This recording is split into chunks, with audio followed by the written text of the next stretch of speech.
What is up, guys? Welcome to episode 3 of the Fielder's Choice podcast, special Mother's Day episode. I am Dan Field. Wait, sorry, I gotta get the graphic. I am Dan Field. You are Danfield. You are Danfield. All the way to my left is Mr. Matt Giblin, and in the middle is Miss Angie Santomato.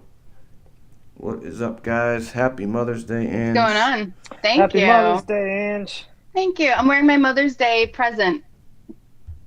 That Great was gift. a very nice gift. My kids know That's what to get awesome. me. That is awesome. They I knew the assignment. updated our They logo understood it. just for Mother's Day. Nice pink logo, pink everything today. Did you do anything fun for Mother's Day? It was my son's birthday on Monday, the Your 4th, other- right. on Sunday, the 4th. So we actually celebrated it today. So we went to Bodeborg, the escape rooms. That was a Oh. challenge. I've Yeah. seen Nice. advertisements for that. It was intense. I highly recommend it, but not going with people who are slow and methodical because I'm kind of chaos on wheels. So I'm like, let's go and get in there and like do all the things and just try everything. And some people aren't like that and get really mad when you're like that. Nice. Yeah, but it was a So- good time. You guys get through it? We got through one, but there's There you like go. 24. There's like 24 of them. Wow. Yep. There So, was a 12-year-old with us who got through 5 of them. typical. Yeah. That sounds He is a about right. genius. Yeah.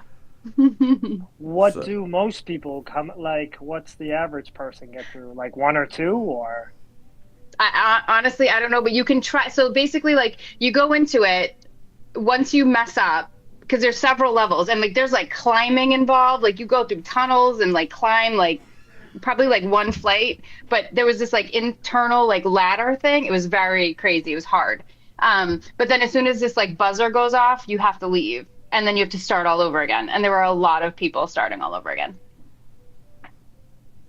Not just me. No, or not just us, I should say. But we should do it because it's got to be 3 people. That'd be so fun. That would be fun. Like I said, you have to enjoy chaos on wheels though, because you might hate me because I constantly made it turn red. I mean, I do like chaos. As you guys know, I worked 9 games in the past 2 days, a couple of them with Gib. But before we go there, I got to Wow. give a shout out to my mom, Happy Mother's Day, and my stepmom, Lynn, Happy Mother's Day to her as well. And I just let want to me echo that, D. She's a great Yeah, lady. please. Happy Mother's Day. Thank you, Gib. And Gib, I know this is probably, a tough holiday for you, losing your mom last year. She was a second mother to me, all these years. And I thought it would be a good thing to do to dedicate this episode to her. I know that she would love the fact that, we were doing a podcast together, me and Gib.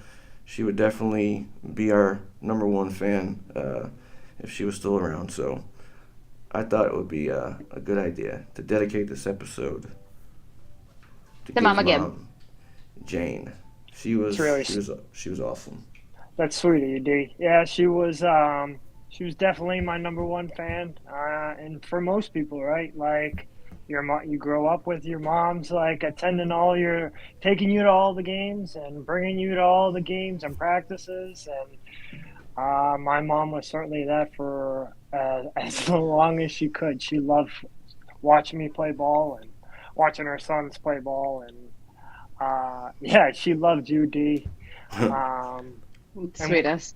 We were blessed. We have some great mothers who brought us up the right way and were there to show us the good and the bad, right? So Yeah, I tried getting a picture to show. I couldn't get it in time. I just got back a half hour ago from my last game. But yeah, I was umping a 8U doubleheader this morning, and it was just all the parents were there and the moms, obviously for Mother's Day, and it was just bringing back memories. And I called my Mhm. mom in between games, and I was just like, yeah, Aw. this is like, it's That crazy boy, buddy. to think Yeah. back. You know, it was so long ago since Mhm. we last played Little League. Like, it's just seems like another lifetime ago. It's wild. But Yeah. now we can live vicariously, you know, through these kids that we umpire. And we Mhm. finally got nice weather. Thank God. Yesterday was miserable. My mom gave many an umpire a good Oh, yes, she earful did. in Yes, her she day. did. So Yes, she did. She it was would not be shy at all. no, she was not. It would be funny to hear her perspective on things as they stand now. So, Yeah. Feels like she's still around. It's oh, in some ways, she very much is. oh, I'm sure. I'm sure she is. I'm sure she is. But yeah, she would be all over this podcast. The fact that the two of us, you know, we're doing it together. Yeah, she would have loved it. She would have loved You it. know, and I know there's. I'm not the only one who has lost a mother or father in this last year in our league too. So, you know, first off, my condolences to all those people as well, and a happy Mother's Day to them as well. You know, because you know, we're only blessed with one, and wherever they may be, they should be celebrated. That's right. Give your mom a hug if she's still around. But yes, As happy well Mother's as Day. well as well as my lovely wife, who is a great mother Mhm. to my kids, I and wished of her a happy course you, Mother's Day. Rich. I wished her Thank a you happy very Mother's much, Day. Dee. Thank you, Mm-hmm. appreciate it. Sure, Yep. she did as well. So Gib, we did a doubleheader yesterday, but you guys been working any other games? All my games got rained out this week. Really? Yeah. Yep. I And then did I took a this weekend off, so I didn't have any this weekend. and I did a another 14U doubleheader this Today? afternoon. Yeah. Yep, today. So yesterday, were you surprised when I told you that the games were being played? I couldn't believe it. I was driving I there, was, yeah. and it was pouring. It was pouring out. Well, Uh, I thought we were on a different field at first, Dee. I knew it was turf over there. I didn't know we were on the smaller diamond, so I wasn't all that surprised because they said it was going to clear in the afternoon. I'm very surprised that you worked in the morning though, because it was pouring. Yeah, We've it got a was. lot of rain. It was brutal. Mhm. Yeah, it rained pouring down my hat on my jacket. But Mhm. these parents do pay a lot of money for these travel leagues. So, Uh, Dee, I did the game I did today. The team came down from Maine, and the yeah, coach was telling me right that it was only their second game that they've been rained out 8 of the yeah. last 9 weekends. I've heard teams have been rained out a lot. Um, Well, April shower is supposed to be over, right? We're in May now. Uh, yeah, I'm, I feel, April and May baseball are so unpredictable. it really is. It I really feel like we is. have two seasons around here. It goes from winter and right into summer. It's like winter, wet season, summer, Mhm. wet Mhm. season. Like we really Yep. haven't had much of a fall these past few Nope. years. So, Nope. And but we hopefully play it's in the broken. rain. Yeah. Oh, I mean, I missed last week's episode. I mean, we umped in the rain for a good it was a good hour or so before we called the game. So Yeah. And I'm a baby. I'm always like, I'm gonna call this game. Nope, don't want to do this. I'm going home. I I mean, I tell you what though, D, not to go off on a tangent, but that's one of the hardest things we have to do as umpires too, is then show up to a field where the field conditions are iffy, and then have to be the one to say, okay, you can yes, play yes, or not. yes. That is a tough job. Especially for a men's league where we're all Mm. adults, and Yeah, that's different. obviously if they show up, they want to play. And I had that happen the other night. We're at Lynn, in that field. The lighting there is terrible. It started pouring.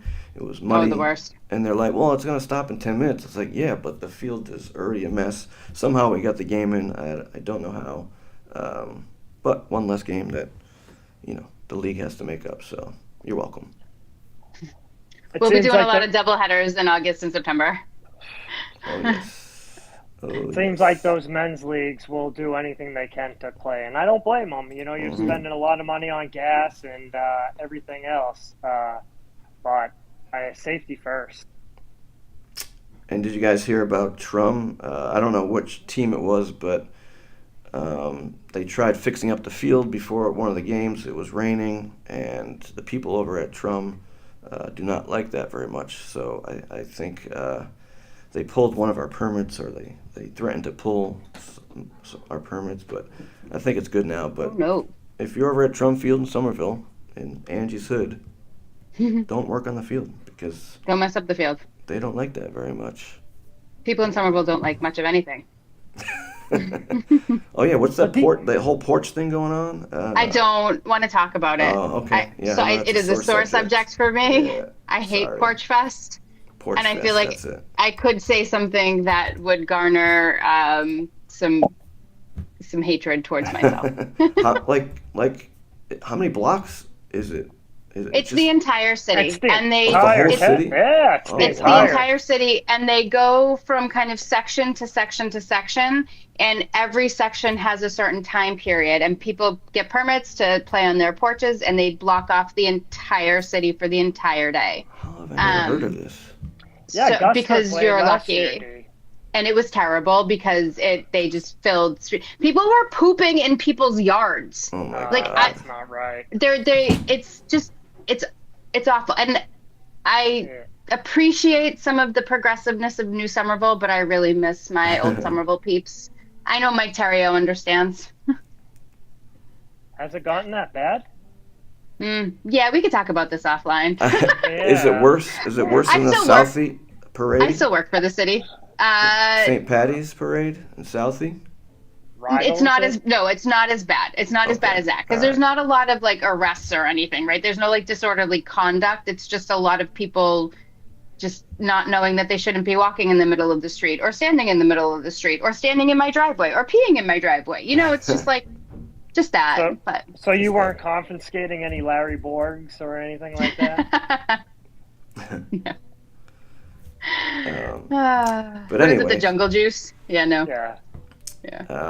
Yes, so we got Carl Rodriguez, our special guest this week, another umpire. And just so the people know, we're not just having umpires on the show. It just so happens that our first three guests have all been umpires, all great umpires.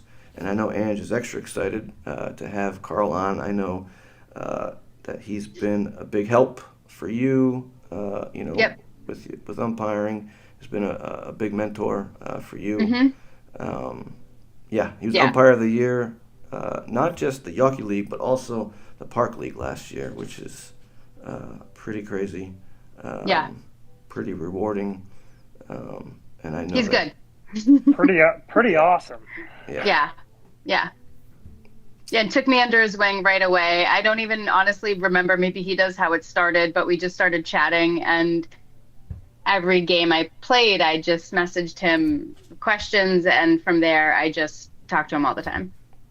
So I'm super excited to have him on. Yes, definitely. We got a lot of questions for him. Mm-hmm. Are we ready to bring on our special guest? Let's go. Absolutely. All right. Hopefully Carl is ready. Let's get our intro song. Where's my intro song? Can't find my We intro added song. intro music. Yeah. All right. Ladies and gentlemen, please welcome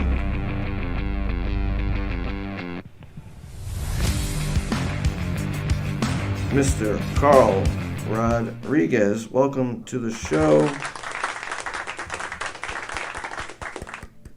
Are you there? Did he is he frozen? I think I'm frozen. I think you're frozen. It's your chin. I mean, on my end, I can see my head We moving can and hear everything. you. You might need to rejoin. I'm going to rejoin? Yeah, why don't you try that? All right. Sorry. Yeah, this is Today's live. been the day of technical Oh difficulties yeah, for us here. That's why we're running late. Sorry about that. But yeah, this software is acting up on me today. I know they just put out an update, and usually there he is. Usually whenever they put out an update, there always seems to be issues. But yeah, he's back. But this All is right. real life. There he is. Welcome back. We'll give you another applause. What an intro. Mm-hmm. Yeah, buddy. Hey, Carl. Welcome Hey, to the guys. show. It's amazing the four of us actually are not umpiring right now. What's Walter doing? Did you have any games today, Carl? I did 2 13U games, which is nice and humbling after doing a playoff game the day before in the rain. And then you're reminded you go wherever you're told to go. So yeah, I didn't know you still did that level. Yeah, the only level I stay away from is the small field, but I mean, even that, if Walter calls me and needs me to run, down to Canton or something, I'll go do one for him. Nice. Have you ever done 5 in a day or 9 in 2 days? No, you are. You're an overachiever. Yeah, an animal. No, I'm delirious. He's a beast. I'm delirious and stupid. Remember not to bite the hand that feeds, Dan. So. That's right. Yeah. It's hard to say no, but make sure you're taking care of yourself too. I mean, it's a lot. Of course. Mm-hmm. Well, he knows I'm unemployed and I have the time, so if my body's able to do it, I mean, we'll see how long. So you have no excuse. Yeah, no excuse. Well, a little pro tip: once in a while, block a day for yourself. Yeah. But he'll still try to assign us anyway. No, it was, as long as the weather's nice. Like yesterday, it was just miserable. It was raining the whole time. Yeah. Today was beautiful. You had the parents, watching the games, the grandparents. So it was pretty cool. I'm sure you probably had that at your game too today. Yeah, a lot of parents there. Yep. It was not. It was a very bad doubleheader though. So one side was pretty happy, and the other side just wanted to go home. Ooh. Oh, mercy or just crushed? Both of them. So we were supposed to have a 2:00 game and a 4:15. We were out of there by 5:00. 2 mercy rules. Oh wow. Bummer. Yeah. Bad. Well, good for umpires. Bad for the players. Yeah. Well, the day before I was at Brown University and MIT walked off Wheaton in the bottom of the ninth. So that I enjoyed that a lot more. That was an amazing game. So you go from that to a 13U mercy rule. And I worked with another college guy, so.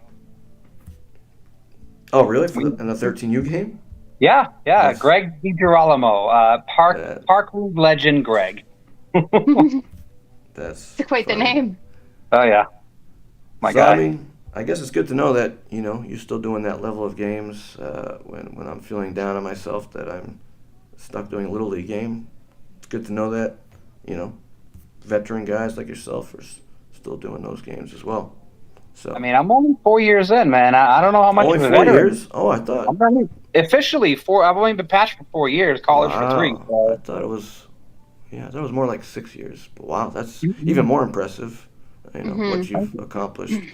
But anyway, but tell people about yourself for those who may not know you.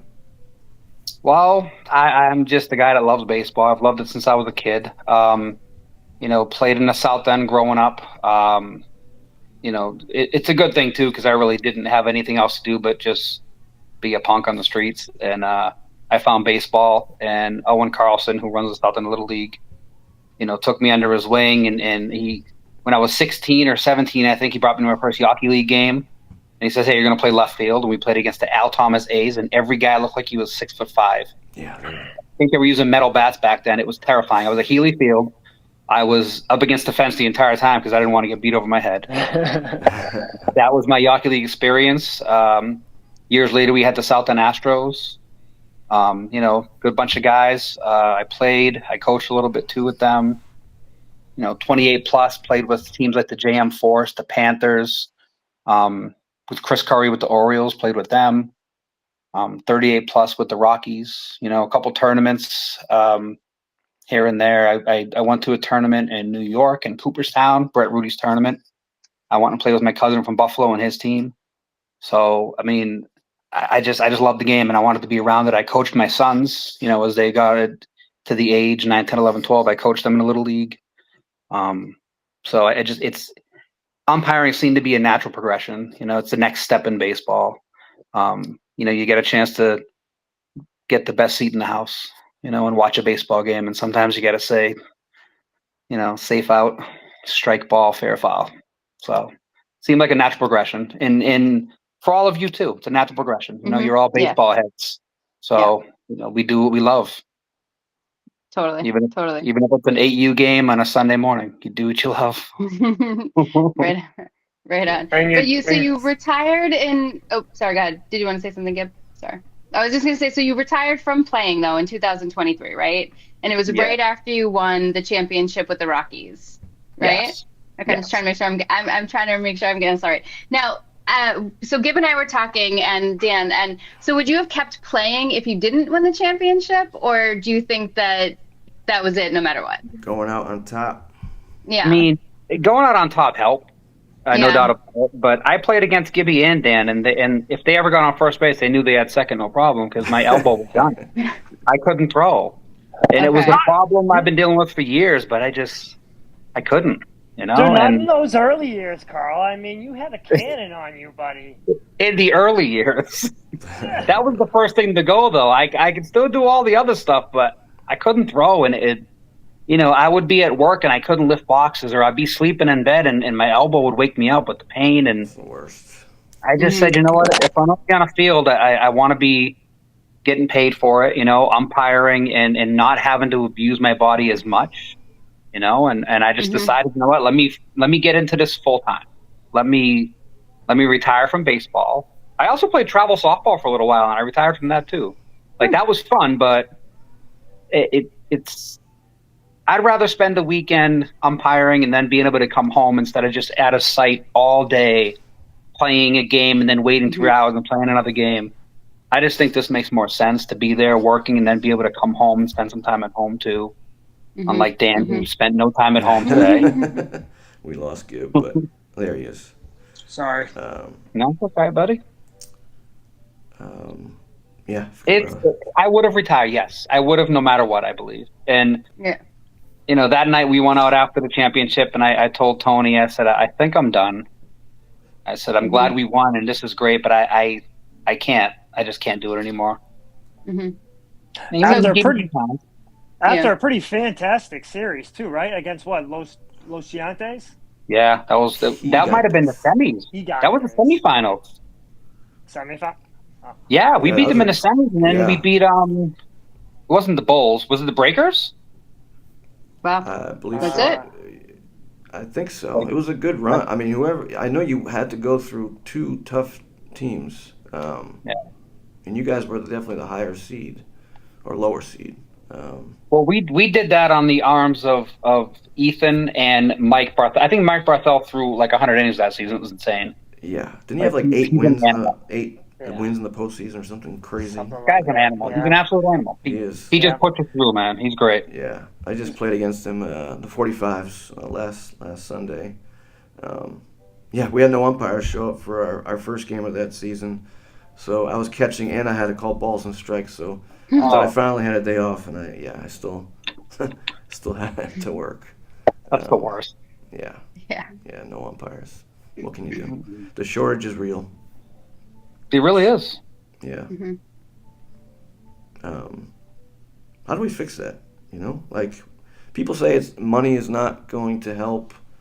No matter, even if you doubled what what we make, people are saying, oh, that still wouldn't be enough. Like, what do you think has to change to fix this problem, which is clearly a huge problem? I heard JV games are being canceled last week because of the shortage. Yeah. Oh, that's unfortunate. I hadn't heard that. Yeah. I think we need to aim younger. We need to get some interest in younger. Like, I have two sons, 22 and 23, and I told them I wish you would both umpire.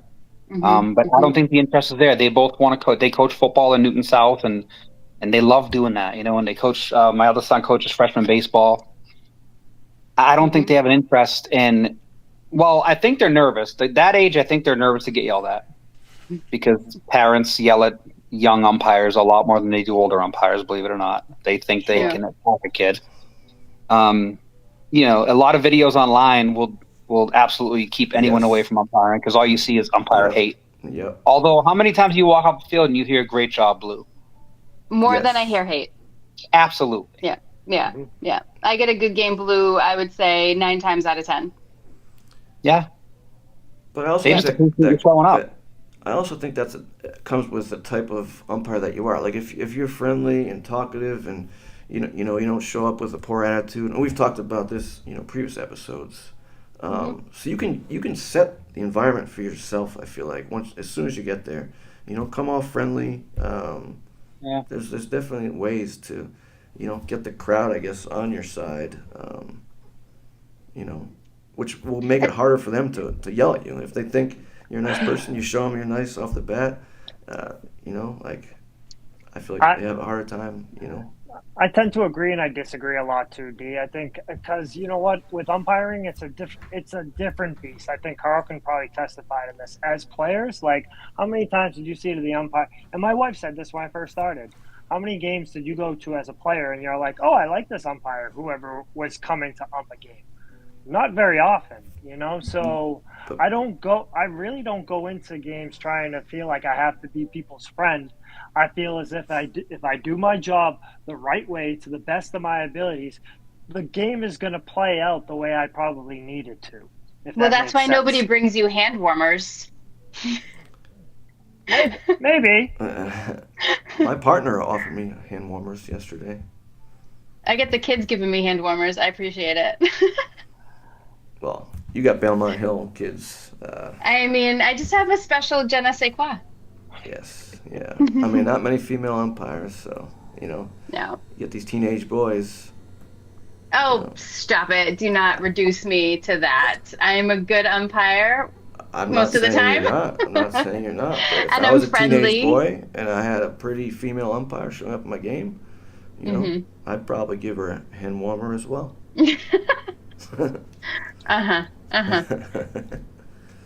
Oh, Dan. You catchers tend to stroke the egos a little bit, though, don't you?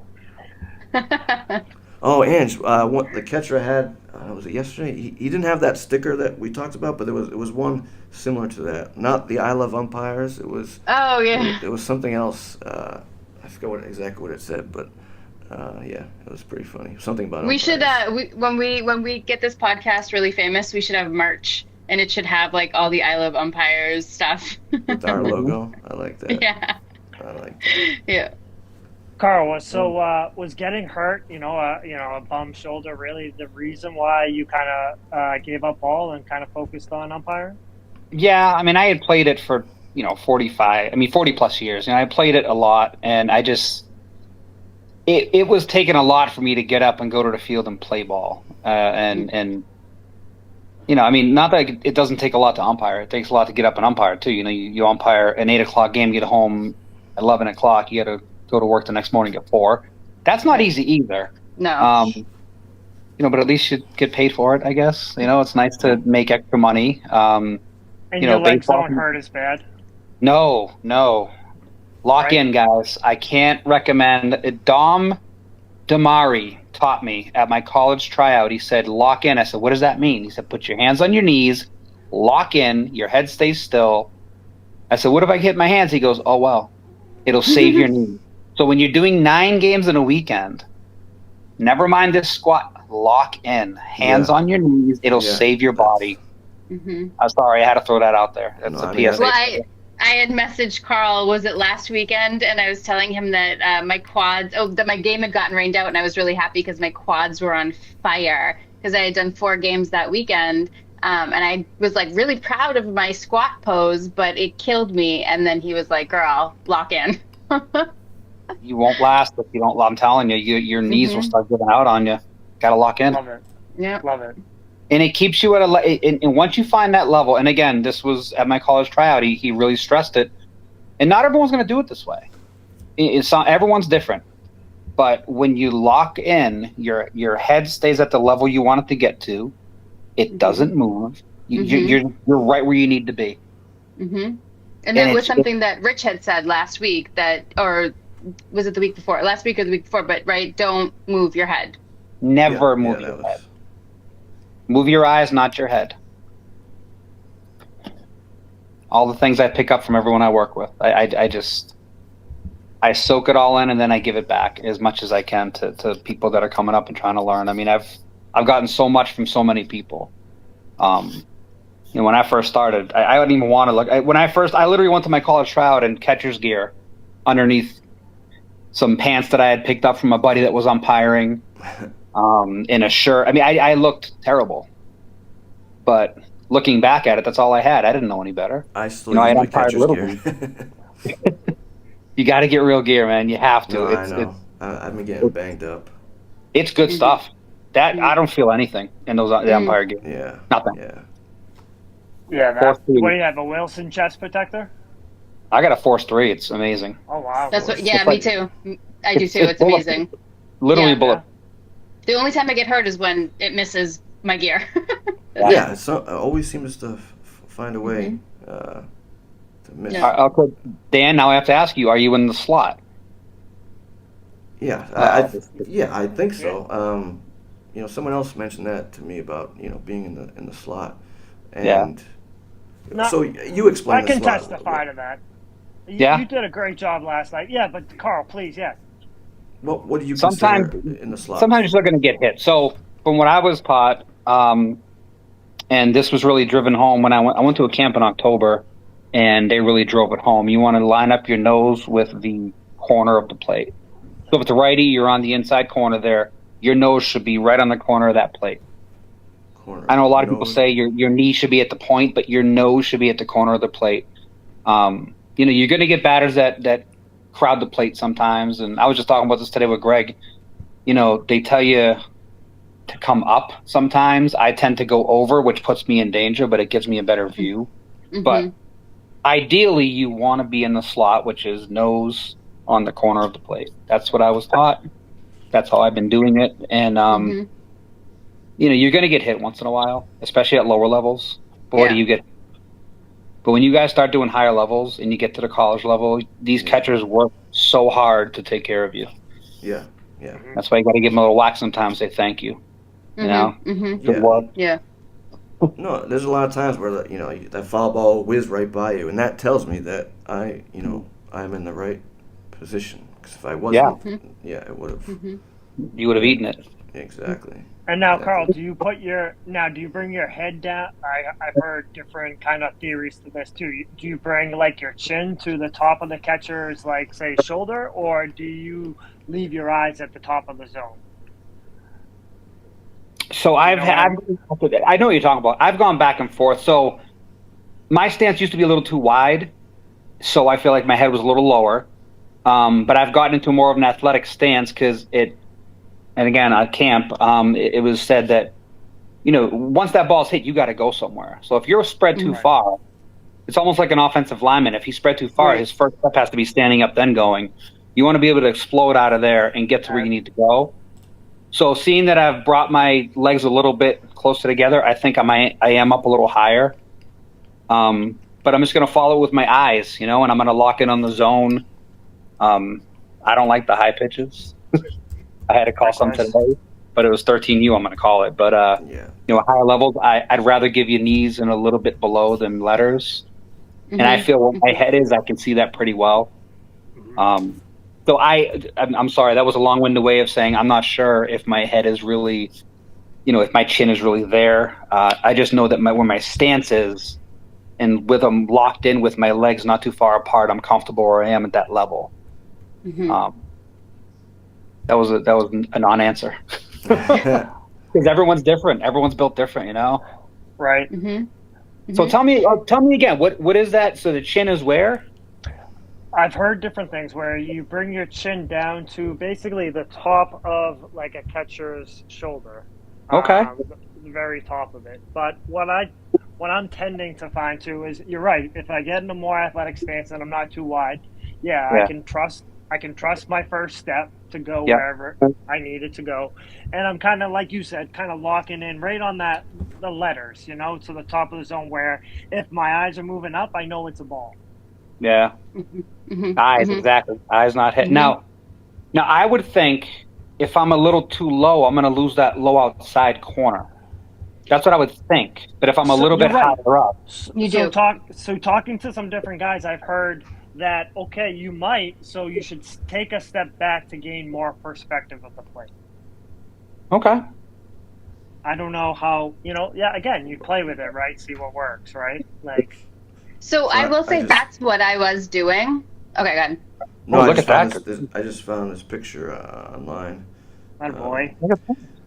Now, isn't it interesting that back in the day? Sorry to cut you off, Ange. That That's okay. umpires used to be on one knee. Like how would I would think they have a hard time even like seeing over the catcher. But yeah, back in the day they used to all I was go watching on one knee. Clemens' 20 strikeout game from '86. The umpire's on one knee the Oh, entire game. Yeah. The And entire how many game. Wild. balls off the plate was he giving him for strike? Yeah, I was Holy just gonna cow. say that. Yeah, there was a lot. Swing the bat. There was no box. There was none of that. Nothing. You know, the pitch tracking software. None of it. Right. Yeah. You got to murder the thing. In today's day and age, yeah, I don't think he would have had 20. Maybe. No. Maybe No. half. Yeah, it's funny to watch back games that don't have that box there that changed everything. I mean, what's better though? Like if you hear these announcers say, "Oh, that's way inside," and then you look and it's like a half a ball off the plate. I mean, that's kind of a strike. Like that's a strike I can get. I don't see that as they're like, oh, it's a terrible pitch. I'm like, well, if you didn't have that tracking system, you'd think that's a strike. Like that's not bad. Right. Right. Without that box up there, people have no idea what's going on. No. Everything looks like a strike. Yeah. That's what it is now. Yeah. And but there was umpire, another like perfect game the other day, wasn't there? There was another perfect called game the other day. I don't remember who Really? the umpire was though. Yeah. Or it was like really close, but it was like on point. Yeah, there was another one. So people are doing it. They're getting in the right position. They're just using the right kind of positioning and calling them. Yeah. It was impressive. I have an opinion. What's your opinion? You can have the greatest game of your life, and I mean, sometimes it has to do more with the pitcher and the catcher than it does you. I've had 100%. games where I go out there, I'm like, that game was easy because the pitcher was hitting his spots. Oh, yeah. The catcher was sticking his pitches. I didn't miss one pitch. But then you go to the next game, and you're like, he keeps throwing it like a ball off the plate. And I'm like, I mean, I gotta grab a strike at some point here. My struggle has been with the different heights, right? Yeah. Like you do a freshman game, some kids are 6 feet tall, some kids are 4 feet tall, and I am like, and I feel bad for the pitchers who are having to readjust every single pitch, and then for myself, I'm trying to keep it straight. So I agree. I agree with that 100%. Well, Dan, you almost have to it's a math equation to see when the ball comes down and where it crosses. Yeah. And with little league, they obviously were supposed to open up the zone, and knowing that these pitches would normally be balls and at other levels, and having to call them strikes, knowing in your head that it's a ball in all other levels. But with little league, you're supposed to open up the zone, and then you think the parents and the players understand that around you, and then you get kids being like, "Oh my God, that's high," or like, Because as a batter, the last thing you want is to get hosed on a bad no, pitch. true, but I would think that most little leaguers and coaches are used to umpires having the bigger zone, but you don't know, the last umpire that they had maybe a tight zone. All umpires are different. Yeah. Well, so back to games, right? So what's your pregame routine, Carl? Like what's your pregame kind of conference that you do before a game, or any sort of routine you do? Are we talking about a conference with my partner or my own routine? So let's split that up. Okay, so what's your pregame routine? So, I mean, I get to the field, I'll spray down my shoes, got to get them clean. Even if I did already, you still got to get them clean. How early do you think you should be there before I don't want, a game? listen, I mean, I'm an hour guy, hour or more. Wow. I am. Any level? Yeah, I did. Wow. I'm a FedEx guy. I'm always early. And if you plan on being there an hour early, if you hit any traffic or whatever, it'll help you to not be late. Yeah. I guess. And there's some things we can't control. I get it, but I just feel like if I'm there an hour early, sometimes you get a partner that wants to chat. You can chat. And you can talk about games. You can. I think it's important, especially when you're working with someone for the first time, build a little relationship with them before the game starts. You got to be able to know this person a little bit. But anyway, spray the shoes down. If the equipment doesn't smell too good, hit it with some Febreze or some disinfectant. Nobody likes a stinky umpire because all these catchers stink. So, make sure you don't smell.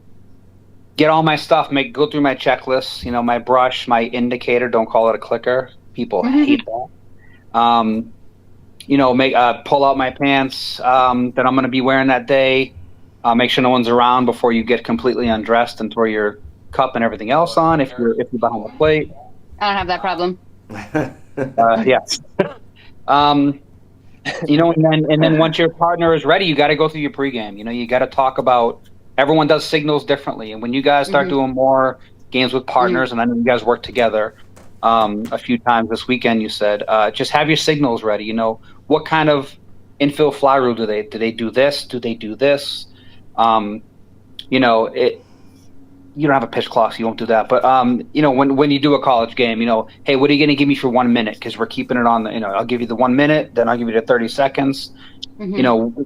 And a lot of these guys, if they have the plate, they'll go through the whole thing with you. Here's what I do in this situation.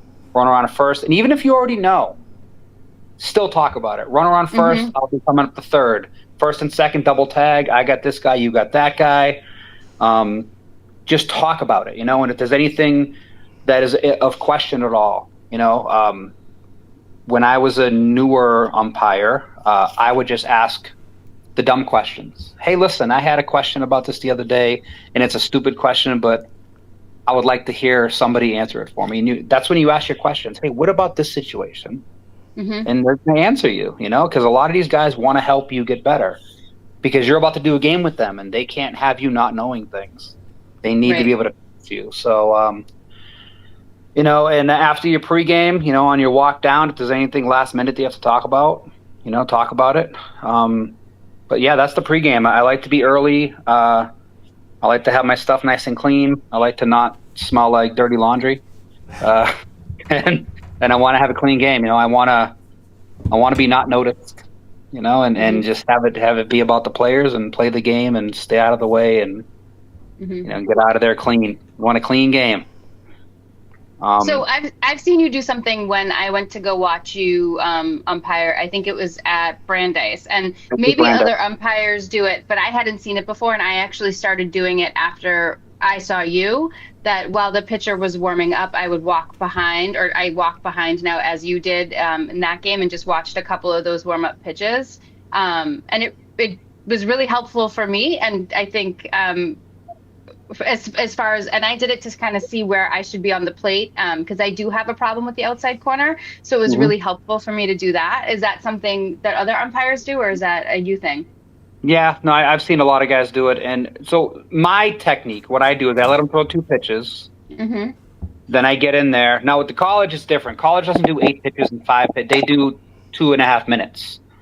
So sometimes I'll get in there after the first pitch and I'll talk to the catcher. And what I'm doing the whole time is I'm watching the pitcher, but I'm also trying to see what the catcher does. Some catchers will set up and then they'll lean forward with the leg out, and they go, okay, I'm going to lean with them. Some guys like to move super late. Some guys set up super early. So what you're trying to do is you're trying to get comfortable. I'll take 2 on the left side, 2 on the right side. Tell him how many he has left or how much time he has left. Introduce myself. They all come up and introduce themselves. So we'll get on a first name basis. I'll tell them.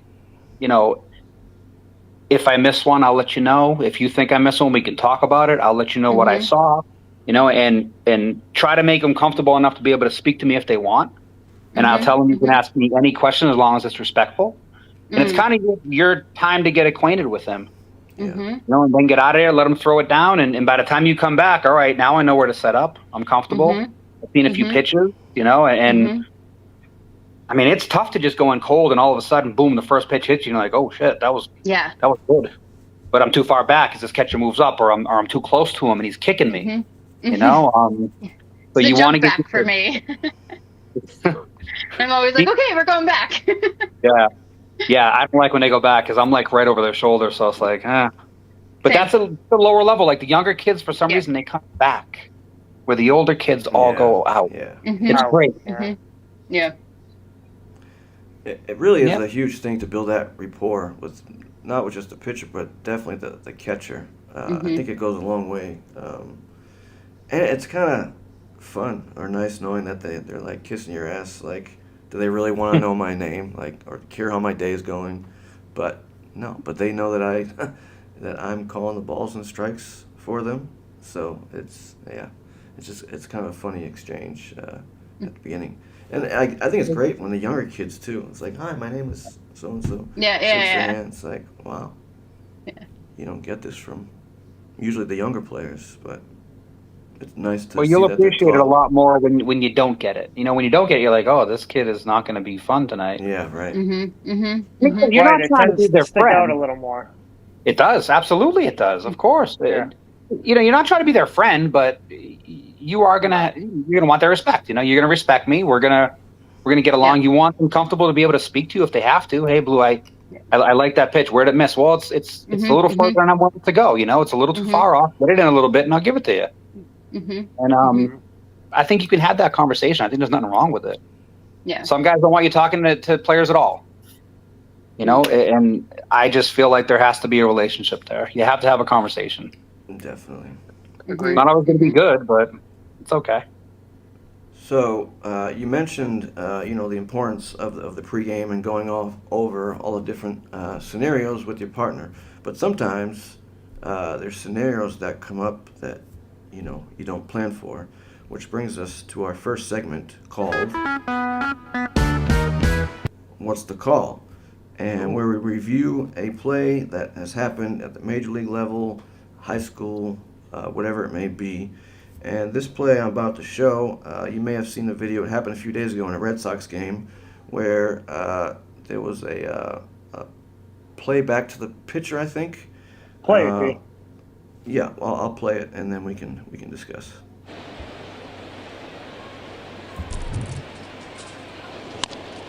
Little chopper, back to the mound. Howe turns and throws to first. And no, they don't get him. Great base running by Langford to somehow get over the leg of the first baseman Gonzalez, and he's in there safely. Boy, this is interesting here. Josh Young did he was going on contact, so this was going to be a double play, and then I don't think Langford touched first base. So look at Josh, he's going contact. Heim isn't, and then Langford doesn't touch the base, but Gonzalez didn't know it. Let's see if he touches the base. He missed it. So if he picks up the ball, which he has right there, and touches first. Boston has challenged. Yeah, so, he never touched first base, but by the time the first baseman touched the bag, he was already past first base, and then he went and touched the bag. So, what do you have on this? I watched that live. And Okay. I was very confused by it. So the one thing I think he didn't touch first, but I think the one thing you can't deny is that the first base umpire called him safe.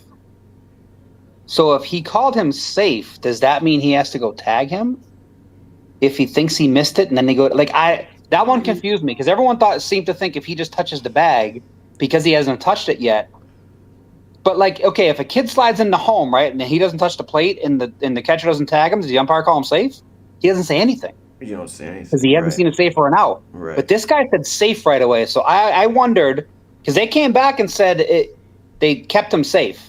Yeah. After review, they kept it safe. Yeah. Yes. Yeah. And they never explained why. And I wonder if that was because the umpire originally called him safe. I wonder. So I thought I read somewhere that technically he doesn't have to touch the bag if he's past the bag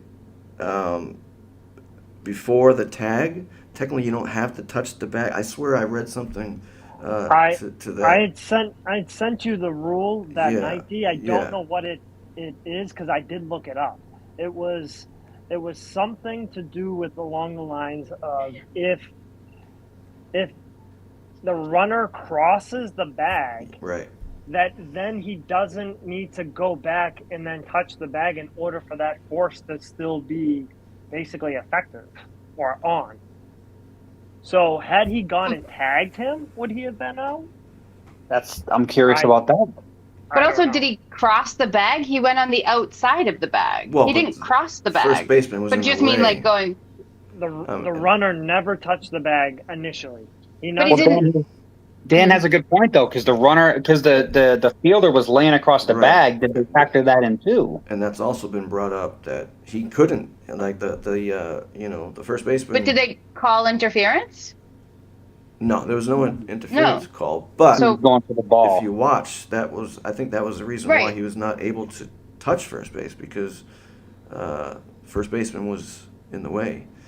But it's just the beauty of baseball. It's like, you think you've seen it all, and plays like this come up where it's like, what is the rule on this, I would have called him safe because I saw the ball on the ground, and I probably would have called him safe because you're looking at a lot of stuff there.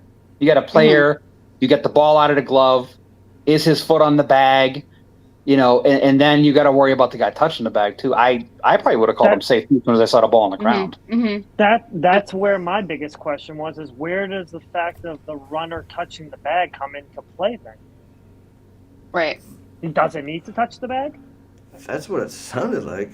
And without replay, do you even realize he didn't touch the bag? Because I don't think anyone did. Right. I mean- would have just been watching the ball, to be honest with you. Yeah, And once I saw the ball come out of the mitt, I would have called him safe. that's. Oof. Yeah. I'm glad I didn't have to call that. Had some angry mamas on Mother's Day. But they have the beauty of instant replay. But even after replay, he was safe, and it was- Cora was pissed. Yes. Yes. Because Cora thought because he picked it up and touched the bag that he should have been out. Right. But Because I he think officially did touch the bag before the other guy did. Right. it's true. I mean, Right. I don't know why the force is no longer valid after that point.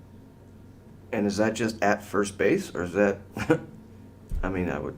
Well, it's think got to so. be just at first, Right? right? Where else Yeah. would that have happened? Yeah, where else could that have happened? Yeah.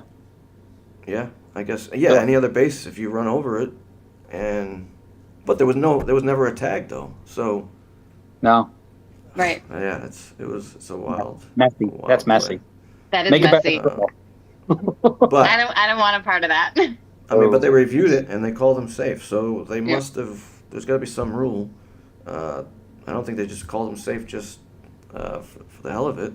So the umpire was right. I guess so. Yeah. Maybe he was I guess just so. lucky.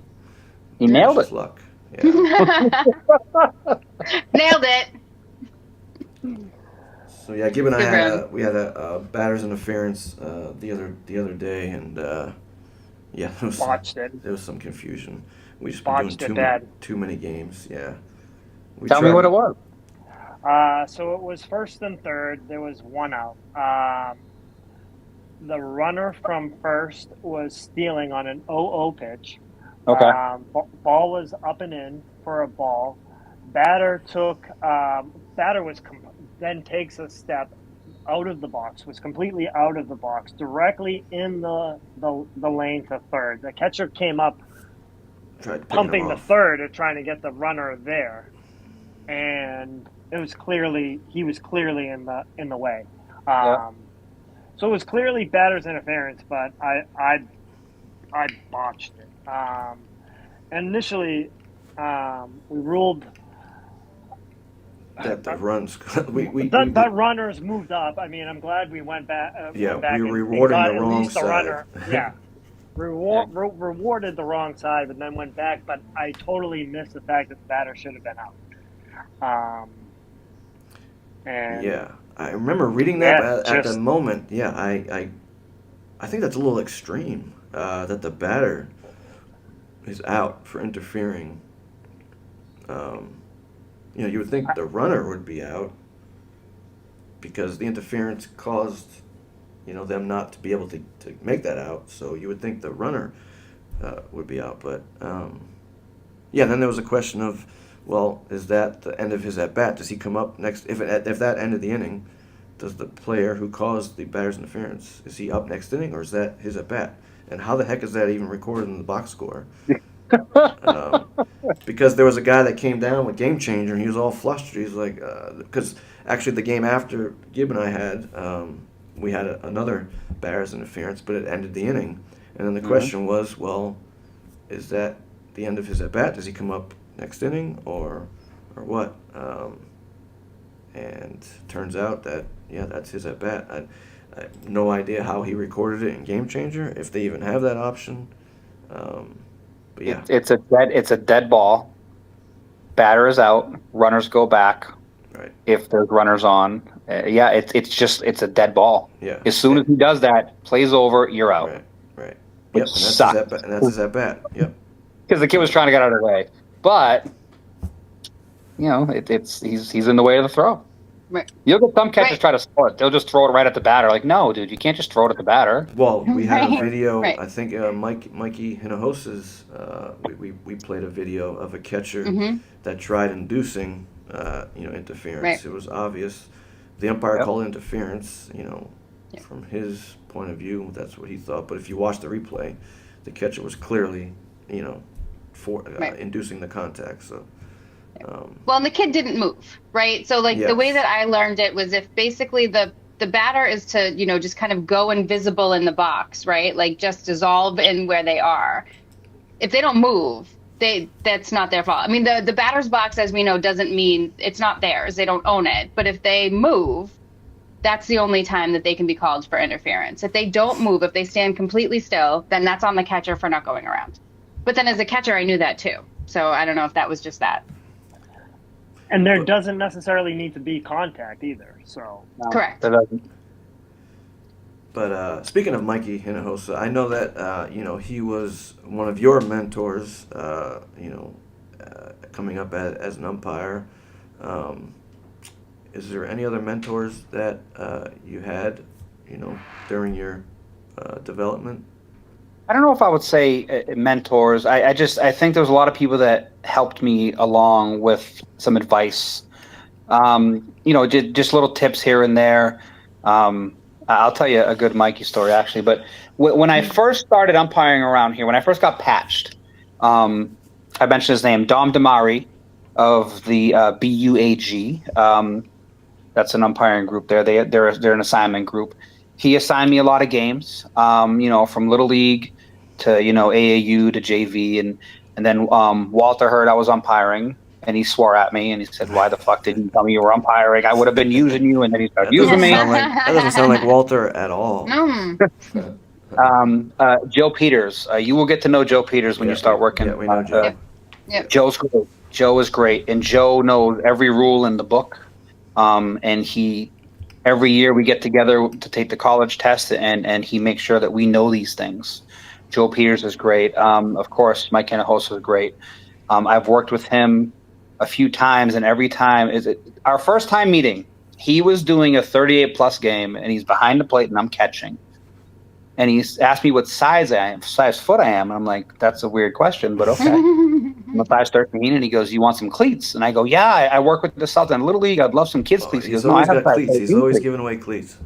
So he goes, hey, you can have a pair of cleats. I was like, thank you so much. And he gave me 2 pairs of cleats. And the next week I played against him. I had no idea he was a player. And then the following year I was umpiring. I umpired a game with him, and he gave me some great feedback. And every time I work with him, he gives me great feedback. Mm-hmm. And just watching the way he has progressed, and he worked his ass off. He's a great umpire, not because he just didn't roll over one night and say, hey, I'm a great umpire, and wake up in the morning and go, look at him, great. He works at it. Yeah. And he's always working on stuff. And he was in my position where he was working with guys that were older, and he's listening to their advice and taking everything in like a sponge. So working with him has been great. I did work with Rich, who you had on last week. I worked with him. Bro. Yep. I did a college game. I never forget. I was wearing my rain jacket out there. We're at UMass Boston, and he takes me out there first inning. He goes, hey, go behind the dugout and tuck that in. It looks sloppy. That's right. He was right. I look like a slob. He was right. Yeah. And ever since shined then, my shoes for me. Yeah. I tuck it in. Like but he was a veteran that grabbed me and said, hey, go tuck your jacket in. Mm-hmm. I work with young guys now. There's this kid Noah I work with, and this kid Josh that I work with. They're in their 20s. They work so hard at getting better. And I learn stuff from them. I don't care how old these guys are. Someone always has something to teach you. Mm-hmm. And you'll get to know some of these names. Brian Driscoll's a guy I work with a lot. Mm-hmm. Jake Britka is the guy that I work with a lot. He's done, semi-pro ball. He's done the Cape. he has a lot to give you. That guy has a rule book in his head. He knows every rule. Yes. So again, I don't know if it's really a mentor thing as much as it is just working with guys that know the position of umpire. They know what it takes to get to the next level. I worked the Park League championship game. Hinojosa's behind the plate, and Walter, Joe Peters, and a guy, Charlie, was in the crowd. Charlie used to do a lot of umpiring. He did the cape and everything. And after the game, we just sat there and we talked for like a half hour just about things, how to work the 3-man system. And on my way home, Mike Hinojosa called me and he said, get to a camp. And I said, he goes, get to a camp. The only thing holding you back is you haven't gone to a camp yet. And I signed up for a camp that night, and I went in October. And if he didn't pretty much insist that I get there, I don't think I would have gone. You missed the 100 innings. I did. But I'm sure it was worth it. It was worth it. It got on the people's radar I needed to get on, and hopefully I can keep doing better games. Which camp was it? I went to the United Umpires, UCU. They put on a camp in Connecticut. Okay. And it was a 5-day camp, maybe. They hit you with a lot of stuff. It was a 3-man camp. So UCU, they assigned the Cape League, they assigned NECBL, and they assigned Division I baseball around here. They do Ivy League, and they also do some D3. And other guys you'll have on. Mike Hinojosa works for them. Ryan Damari works for them. A lot of guys work for them. Also, they work for Walter and Nick Zabelli. Nick Zabelli is who assigns all the D3 around, most of the D3 around here. So if you want to do the Cape, if you want to do NECBL, if you want to do Division I around here, you have to be involved with United. So I just wanted to get on their radar, and I also wanted to learn, and I learned a lot. Yeah. From guys that work in the SEC, from guys that do major baseball. They had a lot to teach us, and it was good. It was a lot. And it was nerve-wracking. And when I did my observation game, I absolutely screwed up 3 or 4 times. And they're in your ear telling you that you screwed up, and that's how you learn, though. I would highly recommend. Bouncing back is what they're watching for, right? Like, can you screw up and then come right back? Yeah. Then I screwed up again. You don't want to screw up like a million times, but I think that one of the things that I watch for when I coach softball is that girls who could miss, right, swing and miss, and then keep their head in the game and not let that affect them. Like, that was a big deal for me as a coach. So in the 3-man system, right, when the home plate guy goes up, the first base guy has to come down. Mm-hmm. And if you keep missing that rotation, you leave home plate unattended. So you better bounce back. You better Sorry get your to interrupt. Can I just interrupt? Angie, I'm getting a notification that your iPhone battery is running low. My iPhone is plugged in. Oh. Well, that's weird. It says it's Angie 5 iPhone battery low. Sorry. Nope, I'm at 100%. I don't know whose phone that is. Maybe are you cheating on me, Dan? Maybe it's Dan, mine. are you cheating on me? Because who's his other I'm at 100. Yeah, who's Angie? I didn't even know I could see that. It must be that part of that update I was telling you about. But anyway, sorry to interrupt. That's okay. Well, funny story that Zach's mother's name is Angie and his niece's name is Angie. So when we first met, he was like, do you mind if I call you something else? And I was like, why? Yeah. So there's a lot of Angies in the world. It's all right. But Carl, you mentioned that, you talked to a lot of people as you were coming up. What's the best piece of advice or feedback you've gotten so far? You're no longer a baseball player. You're an umpire. Good one. Wow. Yeah. Stop thinking like a baseball player. But what if you still play like we do? Now, you can use your baseball instincts to anticipate plays, but you are no longer a baseball player. You're an umpire. And as my friend Greg, we did a triple header last fall, and he comes up to me and he goes, Carl, you're an umpire. And I smiled, and he goes, that's not a good thing. But I said, what are you, Greg? He goes, I'm a baseball guy that umpires. I go, okay, Greg. So how funny. You're not a baseball player. When you're umpiring, you got to be an umpire, and it's hard to turn off your baseball mind. It really is. Your baseball player. It really is. Yes, it is. Yes, definitely. So Be in position. Always be in position. You know, if you're out there hustling and getting yourself in the proper position, and that's another reason to go to a camp, guys. They teach you exactly where you're supposed to be. Yeah. You don't You know, get be in that. position, and you know, you do solo games. You know, you do the small diamond games. If you just sit behind the plate and kind of look around the catcher and go, safe. No one's going to respect you. No one's going to believe that you're making the right call because you can't see. But if you're hustling and you get yourself in position, it's hard to argue. I had 3 plays yesterday that I was at second base and I was like 3 feet away from the call. You can't miss it. And if you do, they're looking at you like, well, you're right there. I mean, maybe you saw something I didn't. So I'm glad you brought that up because I wanted to ask you this because I had this scenario today. So with the 2-man system, you know, you're in the C position, and there's a player stealing third base. Yep. How in the world is it possible? So I called him out because the throw was there. It looked like he tagged my shoulder. The coach was saying, no, he got his hand in there, and he wanted me to ask my home plate umpire. So, you know, how is it even possible to see, you know, a player sliding into the bag from the other side when you're in the C and you're running behind him? There's no way to get there before. So you're in the C, right? So which direction did you start? Did you start running parallel with him? No, diagonal. So that's right? the V. That's that other V we talk about. So there's the V that is a ball hits the center field, whatever. You have the catch when you're in the middle. There's also the V. You want to come down into a 45-degree angle. Remember, angle over distance. That's another thing I was taught. Right. Angle over distance. So you come down. I'm going to give you another scenario that will really screw you up, though. You come down, you try to get an angle. In the 2-man system, you're going to come down and get the best angle you can. It's not always going to be perfect. Get to the angle, turn your body, stop, and look. And that's all you can do. Mm-hmm. Yeah. That's all you can do. It's impossible to get all the way there where you can No, see. you don't want to. You can't. You just can't. Right, There's no human way. But here's another scenario for you. First and second, they're both stealing and they throw to second. You come down in the V to get yourself in position to third, and you go, oh, shit, they're throwing to second. Oh, Yeah. Right. It happens all the time, Yeah. and it's a nightmare because you can't anticipate it. You know, right. What do you do? You don't really go into that V over towards third. You kind of come forward and you watch the catcher, and as soon as you see him either go to second or third, then you start making your move. But you only have so many steps, so that's when you really have to use angle over distance. Mm-hmm. You know, because these kids like to throw that trail runner now. Right. It's the new thing they all like to do. So, Yeah. Dan, I would just say angle over distance. Just get the angle. Don't worry about getting close. Get the right angle. Right. So you're going to have to come. You know, with man on second, you can kind of sell out and come down. Don't go toward. Don't go along with them because you're going to lose. Come down a little bit in that V.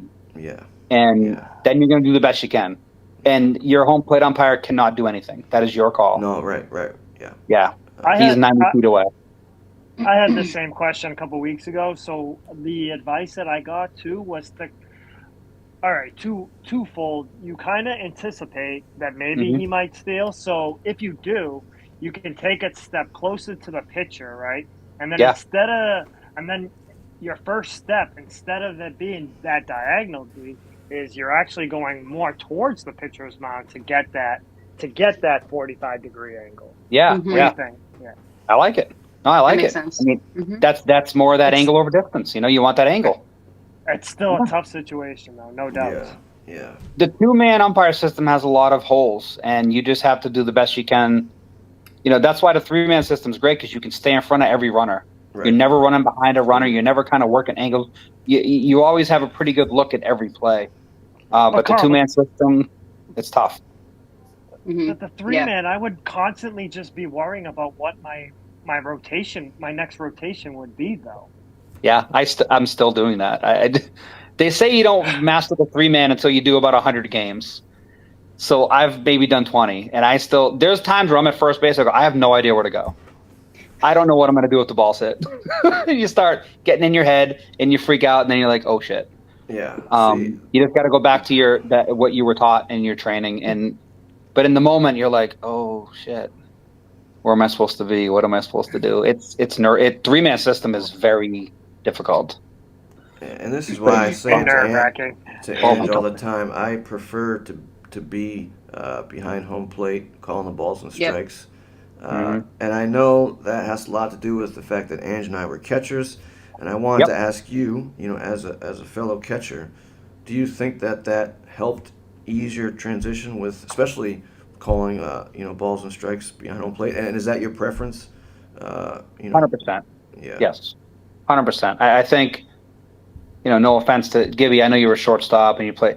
Catchers are the smartest players in the field. Yeah. And I just think they see the field the best. You know what I mean? And you understand the game as a catcher. You should. I mean, you really should. You should understand the game. You're used to having a ball flying at your face. It's just a lot of things about being a catcher and being an umpire. They're similar. You're back there. You're taking the hits. You know the zone pretty well. You know what they're trying to do when they're trying to work the ball back in. But I'll tell you, I do love being back there.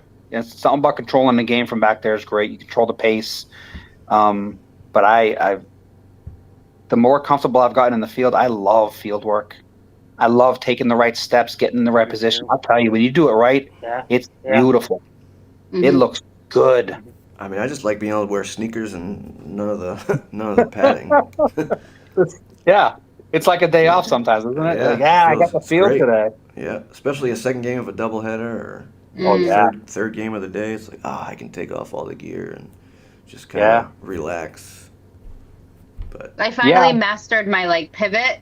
Like my running and turning, so I don't take my eyes off the field. I love it. I'm like, watch this little pirouette. Let's see it, Ange. Let's see it. Oh yeah. In Zach's 6x6 office, I'm on that, Dan. Right on that. The best advice I got at the camp was keep your chest to the ball. Never turn your back. So as the ball, keep your chest to the ball. Eyes on the runners, but keep your chest to the ball at all times as it's coming in. And I find myself going, chest the ball. And I'll turn my head. No, chest the ball. Face it. And even after it comes in, it goes back to the pitcher. Just follow the ball the whole time, so you never lose track of the ball. I mean, these kids will pull some sneaky shit on you, man. They'll just all of a sudden you're throwing behind it. Oh, I wasn't ready for that. Watching the ball the whole time, you'd be ready for it. By the way, I know you're a big fan of sunflower seeds, and most of the fields I've worked on lately have been turf, which don't allow sunflower seeds. So how do you go through a whole 9-7 innings without your sunflower seeds? I rarely do them. I've always seen you with sunflower seeds. I know. If I'm on a grass field, I'll do it sometimes. But when you're doing, if I'm doing a summer 8:00 game at Town Field, and I'm in the field, I'll pack some sunflower seeds. Yeah. But if I'm at Endicott College on a Saturday afternoon, I'm not doing it. It just. It probably doesn't look very professional. A lot of umpires chew gum, just kind of keep themselves kind of busy. I've started to chew gum. I did that today. I don't know. The problem is the big league chew lasts for about 1 out, and then you're like, ugh. And then you get the long innings where you're stuck with just nasty gum in your mouth. I do love my chew. I had the craziest thing happen the other day. So I was at a turf field and there was gum right behind the catcher and his foot kept getting stuck on it. And I had to pause the game and ask if anybody had nail polish remover because that's the only thing that I know that gets gum out. And then both of the coaches came out, the coach and the assistant coach for the home team were pissed that there was gum there. And we were trying to get the gum out because his back foot just kept getting stuck in it. Whoever had gum there. So yeah, no gum on a turf field, please. Thank you. Please, please. Yes, it's expensive. That's bad. Oh, Carl, yes. Sorry, go ahead, Gib. I also think it's funny she's the only one who would know that nail polish takes out, gum. Yeah. Hey, there are some benefits to this. But no, there was a game. Sorry, Ann. There was a game you owned. And you had sunflower seeds, and they were the best sunflower seeds I've ever tasted. I haven't been able to find them. I've been meaning to ask you what the heck brand that was. That 7-Eleven. You said that, but I couldn't find them there. Yeah, they're Taki flavors. I think Biggs puts them out. Takis. You know the Takis? Yeah, I couldn't find the little rolled chips. Yeah. Oh, they're bomb. I got some upstairs. I'll bring some for you next time I see them. My students love those. I even went those to 7-Eleven. Things I couldn't find it. You got to search, baby. Those things are good. Yeah, they were. They hot, right? They were Oh yeah. Yeah. He kept coming over and stealing them. They have the I blue did. ones now, and my students walk around with like blue fingers and red fingers, and Yeah. they're like, come on, miss, like get us some Takis. And I'm like, no, you can have the Pirates booty because your fingers are nasty. Like, I'm not doing it. I buy them snacks all the time. I won't do the Takis. I don't blame you. Yeah. So one of the things that we were, again, kind of going back to the whole mentorship, and, you know, you've been like so helpful to me. And like, I tell everybody you're my mentor, you know, my umpire fairy godfather. But there seems to be this kind of theme, though, that older seasoned mentors really do want to help the younger mentors, the younger umpires. Mm-hmm. And it sounds like you saw that, we saw that. What is that? I mean, I feel like that's not something that I see often in other fields, but this one, it feels like people are just like, no, let me teach you how to be better. So this is a brotherhood. Sorry, I know you're a woman. This is Cool. It's a family. You know, when you're an umpire, you're a part of a family. You know, if I'm going to work with you, I want you to do a good job. And if you don't know something, I want to teach you. So next time I got to work with you, you know, you're going to know what to do. It's funny, as you get to higher levels, it's not like that.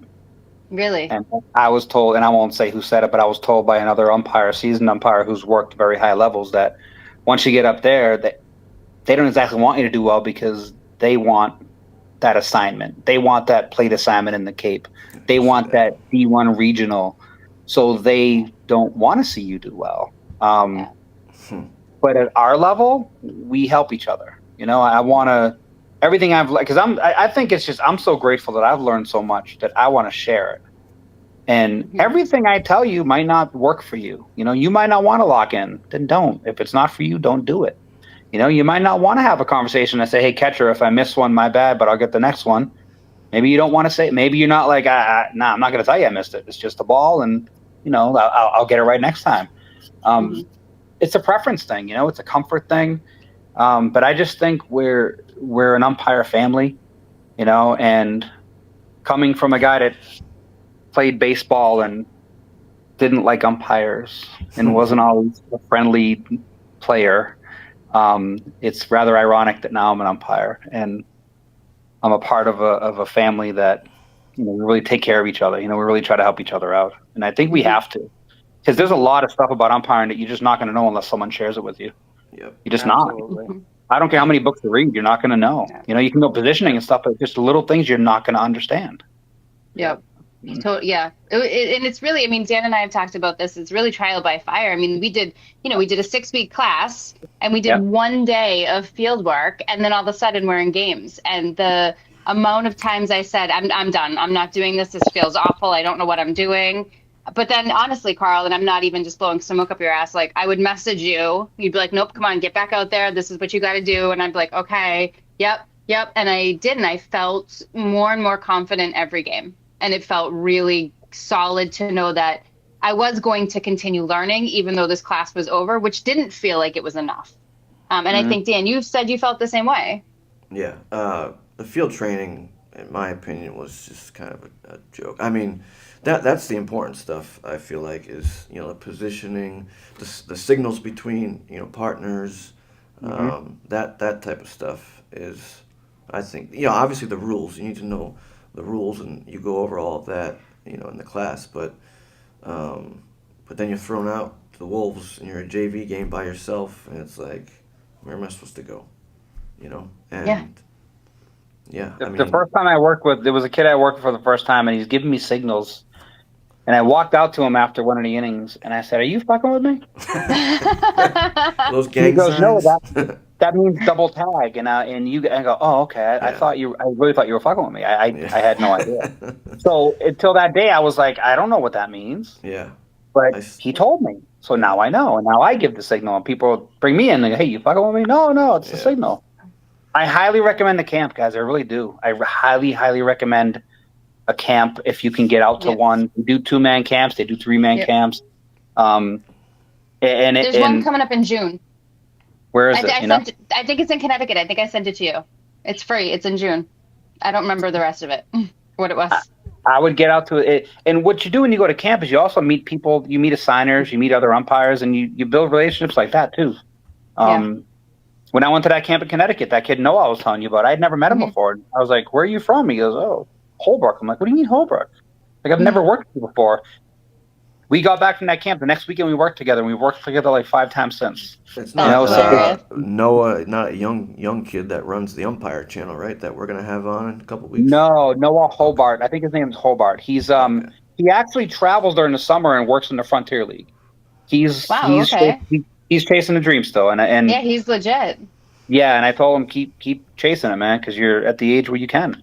You know, and he's a good umpire. He does a good job. You know, I've learned a lot from him, and he's like 26 years old maybe. So you know, and I think I would like to work with you guys too. You know, I'd like to do a men's league game with you guys, and we can just go over all of it. You know, and the more you do it, the more you get used to it. I love that you guys work together. I think it's great. You guys are learning together. You know, you're making your mistakes together. And Angie, you had one the other day where you told me you had a catcher's interference on a backswing, and I was like, I'm sorry, but you were wrong. And you were like, okay, I know. And that's how you learn. You screw up a few times. Next time you see that coach, you can go, hey, coach, you were right. My bad. Oh, well. Yeah, well, I was supposed to have them on Friday, but it got rained out, and I was planning on just being like, hey, you got me. I will not do that again. And, you know, it does. Build up that toolbox, right? Yeah. That's it. I had the coach yesterday tell me I had an out at second base, and he goes, oh, I don't know about that, Carl. I said, no, he got him. He goes, I'm going to go watch the replay. I said, please do. I wish we had that option, the replay. You know, just to shove it in their faces, like, no, you're wrong. It's nice to go watch yourself too. It really is. It's nice to kind of critique yourself. I bet that'd be cool. Yeah. And nowadays, this game change. You know, every level there's a camera behind you. Unfortunately, you can't always get access to it. Ask them though. See if they have it. Yeah. A lot of times, Yeah. You can find it. A lot of these high schools are doing it too. Yeah, I had a 10U game the other day that had it up behind me, and I was like, oh, how do I see that? It's a good segue to the next. Yeah. How do you deal with mistakes, Carl? Just don't do it again. Just, I made a mistake on that. It just learn from it. You got to own it. I mean, I can't tell you how many. I've had a catcher be like, "Hey, where's that down?" And I'll be like, "Nah, I missed it. I just missed it." Yeah. And I think they'll respect you if you do it. I think they do. Some won't. I'll be like, "Well, you can't miss it again." Fair enough. Yeah. Fair. Yeah. You're right. I can't miss it again. Mistakes are going to happen, though. I mean, sometimes you can make a mistake and sell the hell out of it. Yeah, that's true. That is true. Then you get away with it. You got to go off the field like, "Oh, we got that one." Yeah. And do you think that happens more when you're on the bases than it does behind the plate? Yeah. Yeah. Right. Oh, 100%. Absolutely, it does. Yeah. I mean, you make a mistake on the bases. Like let's say you miss a pitch. The next pitch is coming right away. You can, it's already forgotten about. You make a mistake on the bases. Right. You might not get another call for a while. Right. Right. That's true. Yeah. I think the number one thing is understand mistakes are going to happen. And especially being newer umpires. I mean, I can't tell you how many mistakes I made and still make. I still make mistakes. But that's okay though. That's how you learn. And most of the times when you're making mistakes, it's only your partner that knows. Like you're out of position and you look at the other team, they have no idea. But your partner's like, dude, you got to be over there. Yeah. And do you reflect on though? Like I feel like what players don't necessarily know about umpires, at least for me, like it drives me crazy if I know I got a call wrong or if I made a mistake. I know Gib and I would talk about our Ange, like, I really screwed that up. It's still like resonating with me. Does that? Or do you just have to like? I can have a game where I saw 300 pitches and I got 299 right. Yeah. And I'm pissed about the one I missed. Yep. And on my way home, I'm thinking about it. Absolutely. Pick off play at first. Did he get him? I don't know. Steal of second. Did he get under the tag? I called him safe. Yep. Was he? Yeah. You think about the ones that you might have missed. Absolutely. Very you do. true. Very true. Because you care about, it's not your job, but this is a job. You do a job. You want to be good at it. And I never want to make a mistake. I never want to be the reasons is someone and we never are the reason anyone wins or loses. I'm sorry, we just never are. Players decide wins or losses, but you don't want to have anything to do with that. You don't. You don't want to make a call that's going to turn the game and it be the wrong call. Like, you don't want to make. That's what the NBA is for. I mean, I don't know about you guys, but when I'm behind the dish and there's like, it's like 2 outs, bottom of the 6th or something, I'm just like, oh my God, please just don't make this hard. Like, don't be hard. Don't be hard. Like, make this easy, because I don't want to have to make a call that, whether or not it's right or wrong determines the game. I just want it to be clear. and every time I think about that, I think about that perfect game. What was his name? Galarraga. Yeah. And he must have been saying to himself, if this comes to me, just don't fuck it up. It's one more out, don't fuck it up. And then he made Jim that Joyce, call. right? Jim Joyce. Yeah. I can't even imagine. Brutal. Brutal. And the catcher's face, man, he was just like, really? Everyone's face was just like. Yeah. And no instant replay back then. It would have saved him. Right. So, Angie, bottom of the 6th, right? 3-2. It's either a ball or a strike. Stop thinking like a baseball. Stop thinking like a baseball player. You are 1,000% right. But I always think, like, please just don't be hard. Just be easy. Just be like an obvious strike, or like swing at it. Or just swing at it. Yeah, don't make me make the call. Like, exactly. Yeah. Because I think but at the lower level, to the kid, you better be swinging, kid. That for sure. But I think I just want the kids to know, especially at this level, maybe as I get older or get like older games, but that I'm just fair, right? Because I feel like there is always this sense of somebody's going to be mad at me either way. I'm okay with that as long as they know I'm fair, you know? And I wonder if it's like an age thing, because I feel like older umpires don't give a fuck. They go there, they do their thing, and they just get out. They don't care if they missed a call. They're just happy the game's over, that it ended in an hour and 30 minutes. So I wonder if it's like an age, or like the fact we've only been doing this for a few years. But I mean, I guess if you do anything for long enough, you're kind of sick of doing it. But I guess that's true. Yeah. I mean, I've worked with some older guys that, I worked with a guy the other day that was in the pros for a little while, and I did a college game with him the other day, and he still had fire. He got yelled at by one of the coaches. He barked right back at him. Yeah.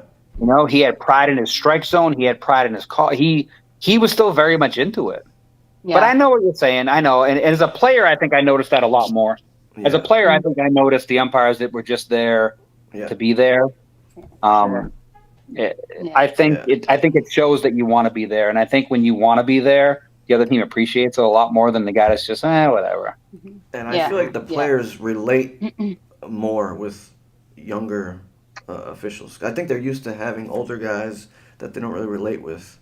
You get like a fist bump, and I don't see players doing that with like older umpires. But I think that goes back to what we were talking about before. When you build up a relationship with your catcher, honestly, that's the person you're going to be right behind. Yeah. Or you're joking with them, or you're kind of making comments to them. Then you're making comments to the batters as they come up. Just being cheery, or maybe cheery is the wrong word, but just playful, right?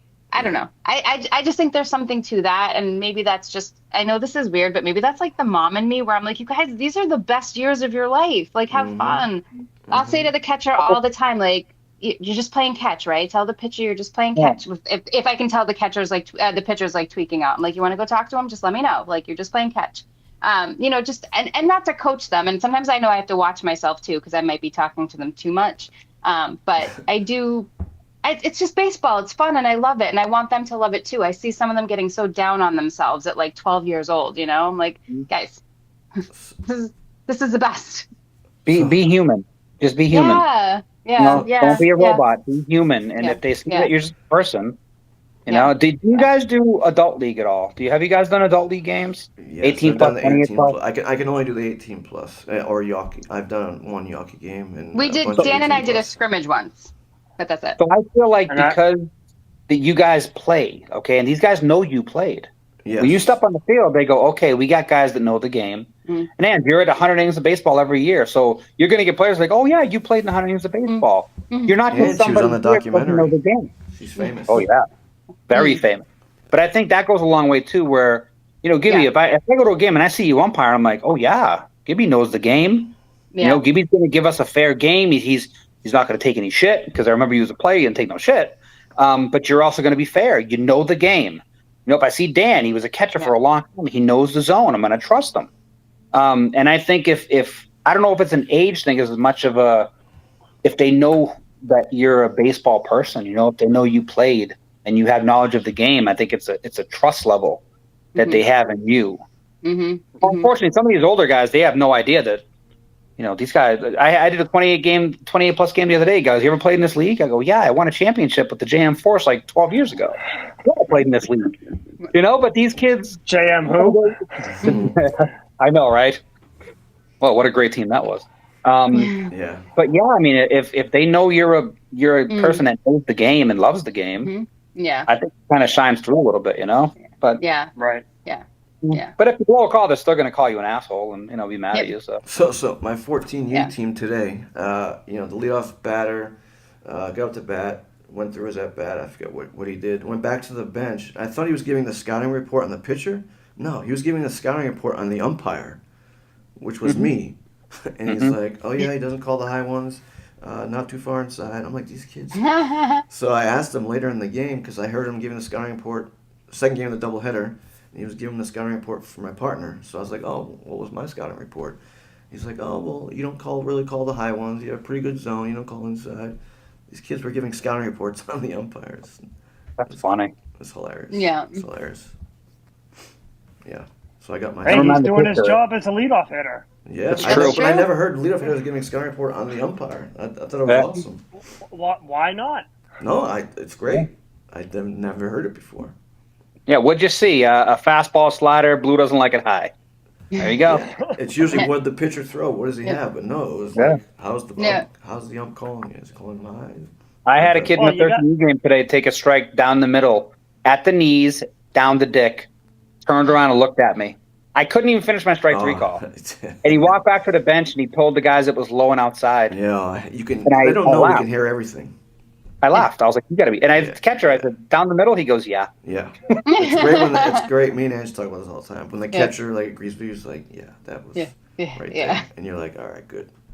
Yeah. And I never thought I needed validation from a 13-year-old boy before, but damn, it feels good. Yeah. It also works opposite though too.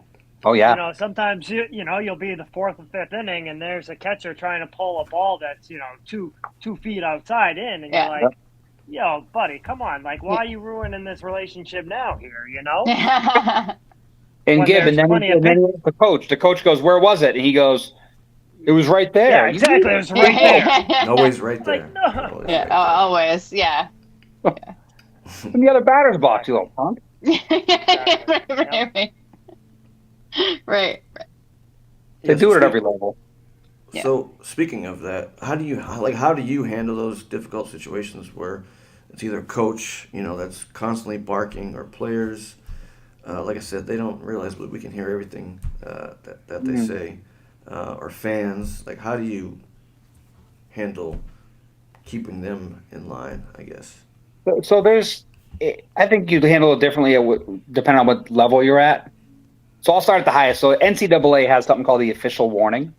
And once you give that, it usually quiets them down. I haven't had an ejection at that level. Well, actually, we did. We had a little fight, but that was a while ago. But that has nothing to do with this. So you give out warnings, and if anyone gets a little too crazy, you might have to toss them. But understand that comes with paperwork and game suspensions. Right. Carl, question. What does this official warning, like, could that be to anyone, to a coach, to a player, to... Yes. I don't deal with fans. Yeah. If you're at, so again, I'll start with the NCAA level. If you're there and you have a problem with the fan, you want to get the site director. The site director takes care of all that. You don't deal. You got a game to take care of. You get the site director. Hey, listen, we got an issue back here. I need you to take care of it. And if you got to stop the game until he does, then you do it. But you usually can carry on and keep going. But yeah, that's out of your hand. If you're at the high school level and it's a fan, have the coach go talk to him. Milton Academy, I had some fans behind the fence, and the kid was like, "Can you make them stop doing that?" And I was like, "No, not really. Like, just let them. They're not really doing anything crazy." And then they did, and I said, "Coach, you got to take care of them," and he did. So coaches, I mean, I barked at a coach the other day in a high school game. He wasn't the main coach. He was complaining about a call at second base. He was miles away. And he said something like, "That's the worst call." And I said, "Oh, I can get a lot worse." So, That's great response. I don't always have the appropriate answer. Oh, that's good. That's good. At lower level, you just I think sometimes you got to bark back a little bit. You know, you can't just take a verbal beating. One of my favorite stories to tell, I was doing the ISL championship last year. It was Lawrence Academy and St. Sebastian's. Now, a lot of D1 athletes, very, very good talent. And I ring this kid up on a pitch that was probably a ball off the plate, but I've been giving it all game. And it was a huge spot, 6th inning. You know, they were down 1. Tying run was on 3rd. Winning go-ahead run was on 2nd. And he kind of yelled a little bit, and he got real pissed, and I got right in his face. And I didn't take my mask off, and I said, "I want you to stay in this game." I said, "Okay." I said, "You got it out of your system. You're good." I said, "But I want you to stay and finish this game." I didn't know if that kid was a senior or not. You know, I didn't know if that might have been his last at-bat ever in high school. He had an emotional reaction to a very, very tight spot in the game. Yep. And he had an emotional outburst. I don't think you should kick him out of the game for that. Yep. You know, I gave him a second. He turned around. He walked to his bench. He might have screamed something else towards his bench. He's fine. And I told the coach he's not. Did he kick him out? I said no. He's good. If he comes at me again, he probably will be, but he's fine. Yeah. You know, you want to give a little leeway depending on the situation. I don't want to kick anybody out. Yeah. But sometimes you have to. You know, 13U game last week, I kicked the coach out, and then his son went after the first baseman on a ground ball where he was out by 5-10 feet, and I kicked him out too. Wow. Okay. How many ejections have you had in your career? My first ejection was a 10U game in Walpole. This kid, it was like town versus town, in this a line drive to the second baseman, and he dropped it. He didn't mean to. And he got the force out at second, and the kid running to second looked at the kid and he said, "Fuck you," and he gave him the finger. And I tossed him. Wow. Okay. And the coach came, 10U? 10U. And the coach come out and he goes, "What happened?" And he goes, he gave him the finger and said, "Fuck you." And he goes, "Okay."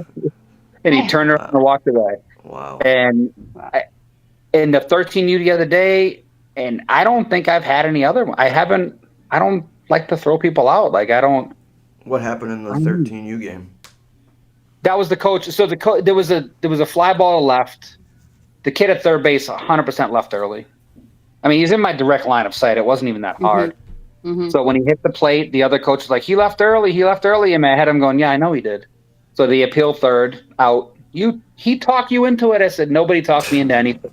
Your guy was off the base, blah, blah, blah, blah, blah. Yeah. That's the call. I go, "Coach, you're done." And he walked off. And then 2 innings later, that's when the kid. Did you get to do the...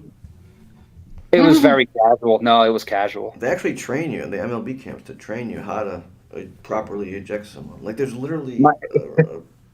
My partner that I work with, Brian Driscoll, has the most calm and cool ejection. He ejected a BC High kid 2 years ago. I said, "Did you eject him?" He goes, "Yeah." I go, "When?" That's all he did. "You're gone." Yeah. I was like, wow, that was good. Yeah. That is good. See ya. You can get animated. I mean, if you really want to, go for it.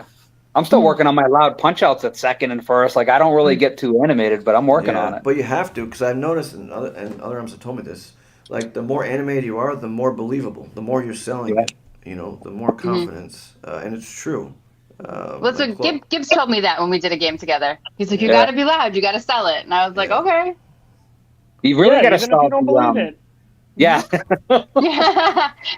I did believe it, but I was like, I felt bad. Do you remember, like, it was like the kid who was, like, dancing on the plate?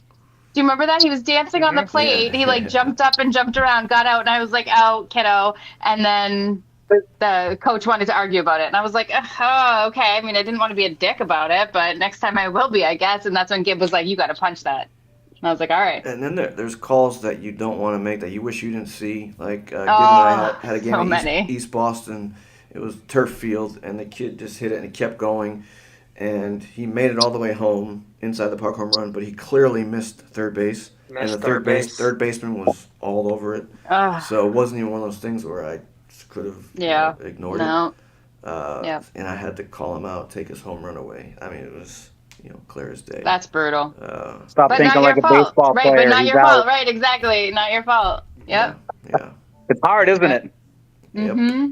It really is. The ones you really got to come up with loud are like catch, no catch. Like if it's a trap or whatever, you got to come up and you got to be very, very loud and definitive that it's either a catch or no catch. And say it a few times. No catch, or yes, I got to catch. Because those are plays where the runners are going to need to hear you right away. Yeah. Now, timing is important. Obviously, take your time with all your calls, but that's a call that when you see it and you're sure, you got to come up with that loud and right away. So I just usually go like this, but I guess you're supposed to verbally say no catch as well. If it's close. If it's close, yeah. If it's close. And for your partner's benefit, too. Yes, absolutely. Yes, 100%. Yeah. Because if they don't know what's going on, then... Communication is huge. When I did the game I did yesterday, the home plate umpire is a veteran. He's been around for a long time, and every time the ball was hit to the outfield, I'm in the middle. My responsibility is the man coming from first to second, not behind me. Now, you have a lot of – same in the two-man system. The umpire comes up to third, and he would always yell, I'm coming up to third, and it gave me the confidence to know that I can focus it on second. Yep. Like I said, I had like 3 or 4 calls at second, but because he was back there, I had the confidence to go, okay, I'm right here and lock in on this play. Yep. And I got my nose in that play, and I was able to make a definitive call because I had him behind me. He's supposed to be there anyway. I know he's going to be there, but just hearing him go, I'm coming up to third, I'm there. Boom, thank you. Yep. Now I can focus in right here. So communication is huge, but I'm going to give you 2 little tips I learned from the umpires. Even after like a tag is made or whatever, take a few more steps in. And it makes it look better to be closer to the play. That's a tip that a lot of guys have told me. Just get yourself in there. And as you're getting in there, you might actually see something. Because timing, again, don't call it until you see it. So your timing is good.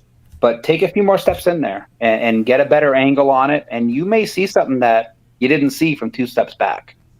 I had a play yesterday where the kid overslid second base. And I waited.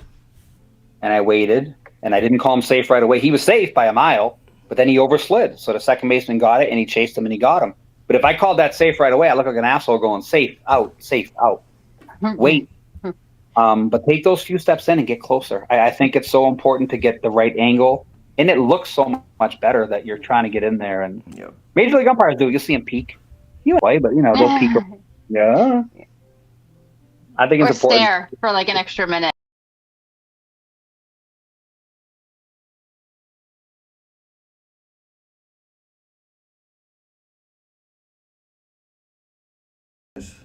You guys still there? Oh, she stared so much she froze. I did. What happened? I don't know what just happened, but I don't know. I stared the camera down. Oh, your Wi-Fi network appears to be dropping video data. Oh. Wow. What is give me a second, guys. You keep going. I'll be right back. Yeah. I wanted to ask. You know why the umpires stare, by the way? You know why they do it? I learned this in camp.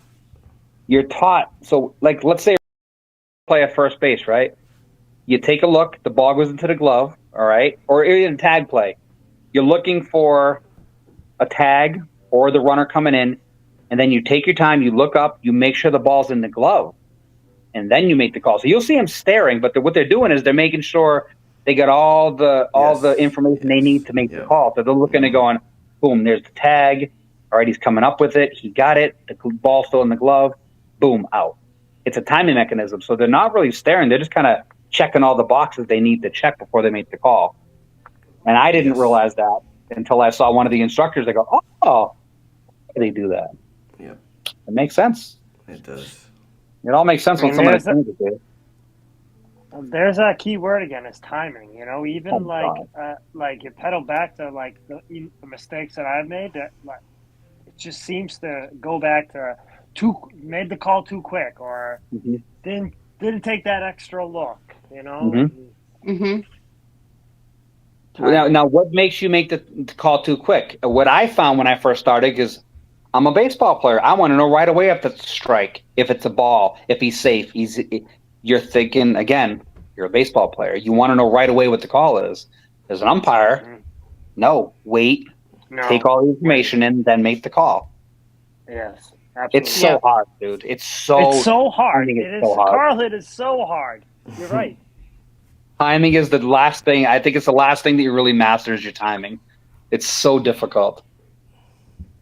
Yes, agreed. And so important. Yeah. I used to, when I first started, like in umpiring the Little League when I was younger, I would call a strike so fast that sometimes the kid will foul tip it, and I'd go, oh, foul tip. And until I really started umpiring for real, I was like, oh, take your time. Wait. Mm-hmm. I mean, you don't have to go super slow, but, you got to take your time with it. As my instructor, Mark Ruley, taught me. Mark Ruley, he's the one that gave the online class when I first started, and he does like regionals for Little League World Series and stuff, and his timing is so slow, but it's not. He's just taking his time, taking the information in. It's nice to watch when it's done right. We're such umpire nerds now. Totally. It is unreal. I'm sure people listening have no idea a lot of what we're talking about. I'm sure fellow umpires would know, but never in a million years would I think this would be the case for me. And I would hope that they would get an appreciation that baseball people are now transitioning to umpires, and maybe they'll understand a little more about why umpires do what they do, and what goes into the decision making of strikes, balls. Like Ange said, everyone's a different size. So, you get a small guy coming up to the strike zone is a little smaller, and a bigger guy, you can get a little more, but some people don't see it that way, or if you go to a 28 plus league, you can call a ball and a half off the plate. If you call it consistently, that's a strike tonight. Okay. It's a strike tonight. Right. And if you explain it to them as a guy that used to play the game and understands it, that's going to be a strike all night. Yeah, okay. Yep. Absolutely. Yep. And you won't hear a lot of gripe, and I'll tell them, like, listen, I'll give you the outside one, but I'm not going to give you out and in, or I'm going to give you the low one, but I'm not going to give you low and up, and I'm going to stay consistent about it. Yeah. I think that's fair. As long as you're consistent, they just look for consistency and hustle. And absolutely. Don't call something in the other batter's box, but, we've all had 19-0 games where you're stealing strikes because you have to, and you're like, just swing the bat, guys. It's clearly you've won this game. Please just help me out a little bit. You got to facilitate the game sometimes. Please. All right, let's keep it moving. Come on. Yeah. So, Carl, you had quite an impressive year last year. You won Umpire of the Year not only in the Yawkey League, but also in the Park League. What was it like to be recognized for those two awards? And did you have any idea that it was coming? And while you answer that, I'm going to show a picture of the award you received from... Oh, yeah, there it is. We need our clapping track. Oh, sure thing. Yeah. There you go. I went to the Park League banquet, and I think the most humbling thing was I looked at the list of all the guys that have gotten the award. And it was an impressive list. It was guys that I had... So cool. It's guys that I have seen as a player, guys that I had worked with. It was an honor to be recognized by the players that played a game for the low. These aren't kids that are in college and they're just going through it, or even pro players. These are guys that play this game because they love it, and they go out to town field on a Thursday night, and they play baseball just because they really, really love the game. And to have the coaches, vote and vote for me as the umpire of the year, it was very humbling. I was very grateful to get that. It really was. But it made me want to keep going. I want to get better. I'm always learning. I want to go back next year and I want to be better. I want to do a Park League game and have a better zone and I want to be in better position, and I want to keep getting better. I want to be the best umpire I can be. It's funny. I keep, I'll tell my wife, when I got my first Division II game in Franklin Pierce, I set her check marks. There's a check mark. And I got my first playoff game. There's a check mark. And when if I go to any CBL or to Cape Cod League, it's they're check marks. Not to say that I've gotten to my final destination, but it's another goal that I was setting. Mm-hmm. And my goal this year is to try to do any CBL, and my goal next year is to try to do some D1 games. Is that your final destination? Because obviously we're too old for the. Oh no! You know what? I'm glad you asked that. I do have a fine. Yeah, you're right. I can't chase a dream. I can't chase the minor leagues. I can't go work in the SEC. Those are all former pro guys that are there. You can't. They look for young guys to do that. But my ultimate goal is to umpire Division I, to umpire the Cape Cod League, and I want to maintain it and get there and get better at that. I think that's probably the goal. And if I could do D1 elsewhere, I would like to do that. But I can't do minors. I can't chase that. I would love to. But like you said, at our age, if I started in my 20s, I would absolutely be chasing it. Yeah. Don't you wish you could go back and start earlier? That you knew you'd like it so much? Because I had no idea. I loved playing, though. Playing baseball was the thing. Mm-hmm. Getting out there and competing. I've played with and against Gibby. I played against Dan. I played against some of the best players. I mean, Darwin Hernandez, played with and against him. To watch that guy play was amazing. Franz has been around forever. Chris Dean has been my teammate and my opponent. Playing against these guys and with these guys for years was amazing. I loved every second of it. So if I could go back and do it again, I probably wouldn't be an umpire until I was in my 40s again, because I wanted to play. I loved playing baseball. Baseball is the greatest game on earth. I love it. I don't care about soccer. Baseball's the best. I love baseball. But yeah, that's probably realistically, as high as I can go. And that level of baseball is something that really interests me. I love doing the D2 game. I love doing the Futures League last year, seeing some of these athletes, some D1 athletes, D2, D3. Cranberry League is great. I love doing good baseball because it's so fast. And these kids work so hard. And in some ways they make your job a little easier. A good catcher and a good pitcher, it's not 8U where you're having to judge when it comes down. It's coming in, the catcher's sticking it. It's beautiful. It really is. And but yeah, another long-winded answer. That's my ultimate goal, and I think that's probably as far as I'm going to be able to get. So I want to get there. That reminds me of the Yogi Berra quote. I think it's love is the best. I'm sorry, baseball is the best thing in the world. Love is pretty great too. Yeah, it was my first love. Baseball was my first love. Same. And then my kids. Once you have your kid, that's out the window. But baseball's still there. It's still right there for you. I tried to get my kids to play baseball. I have a fencer and a theater kid. So you lucked out with your two baseball kiddos. I tried getting my nephews to play, but they played football instead. That's okay, as long as they're doing something, man. As long as they're doing something they love.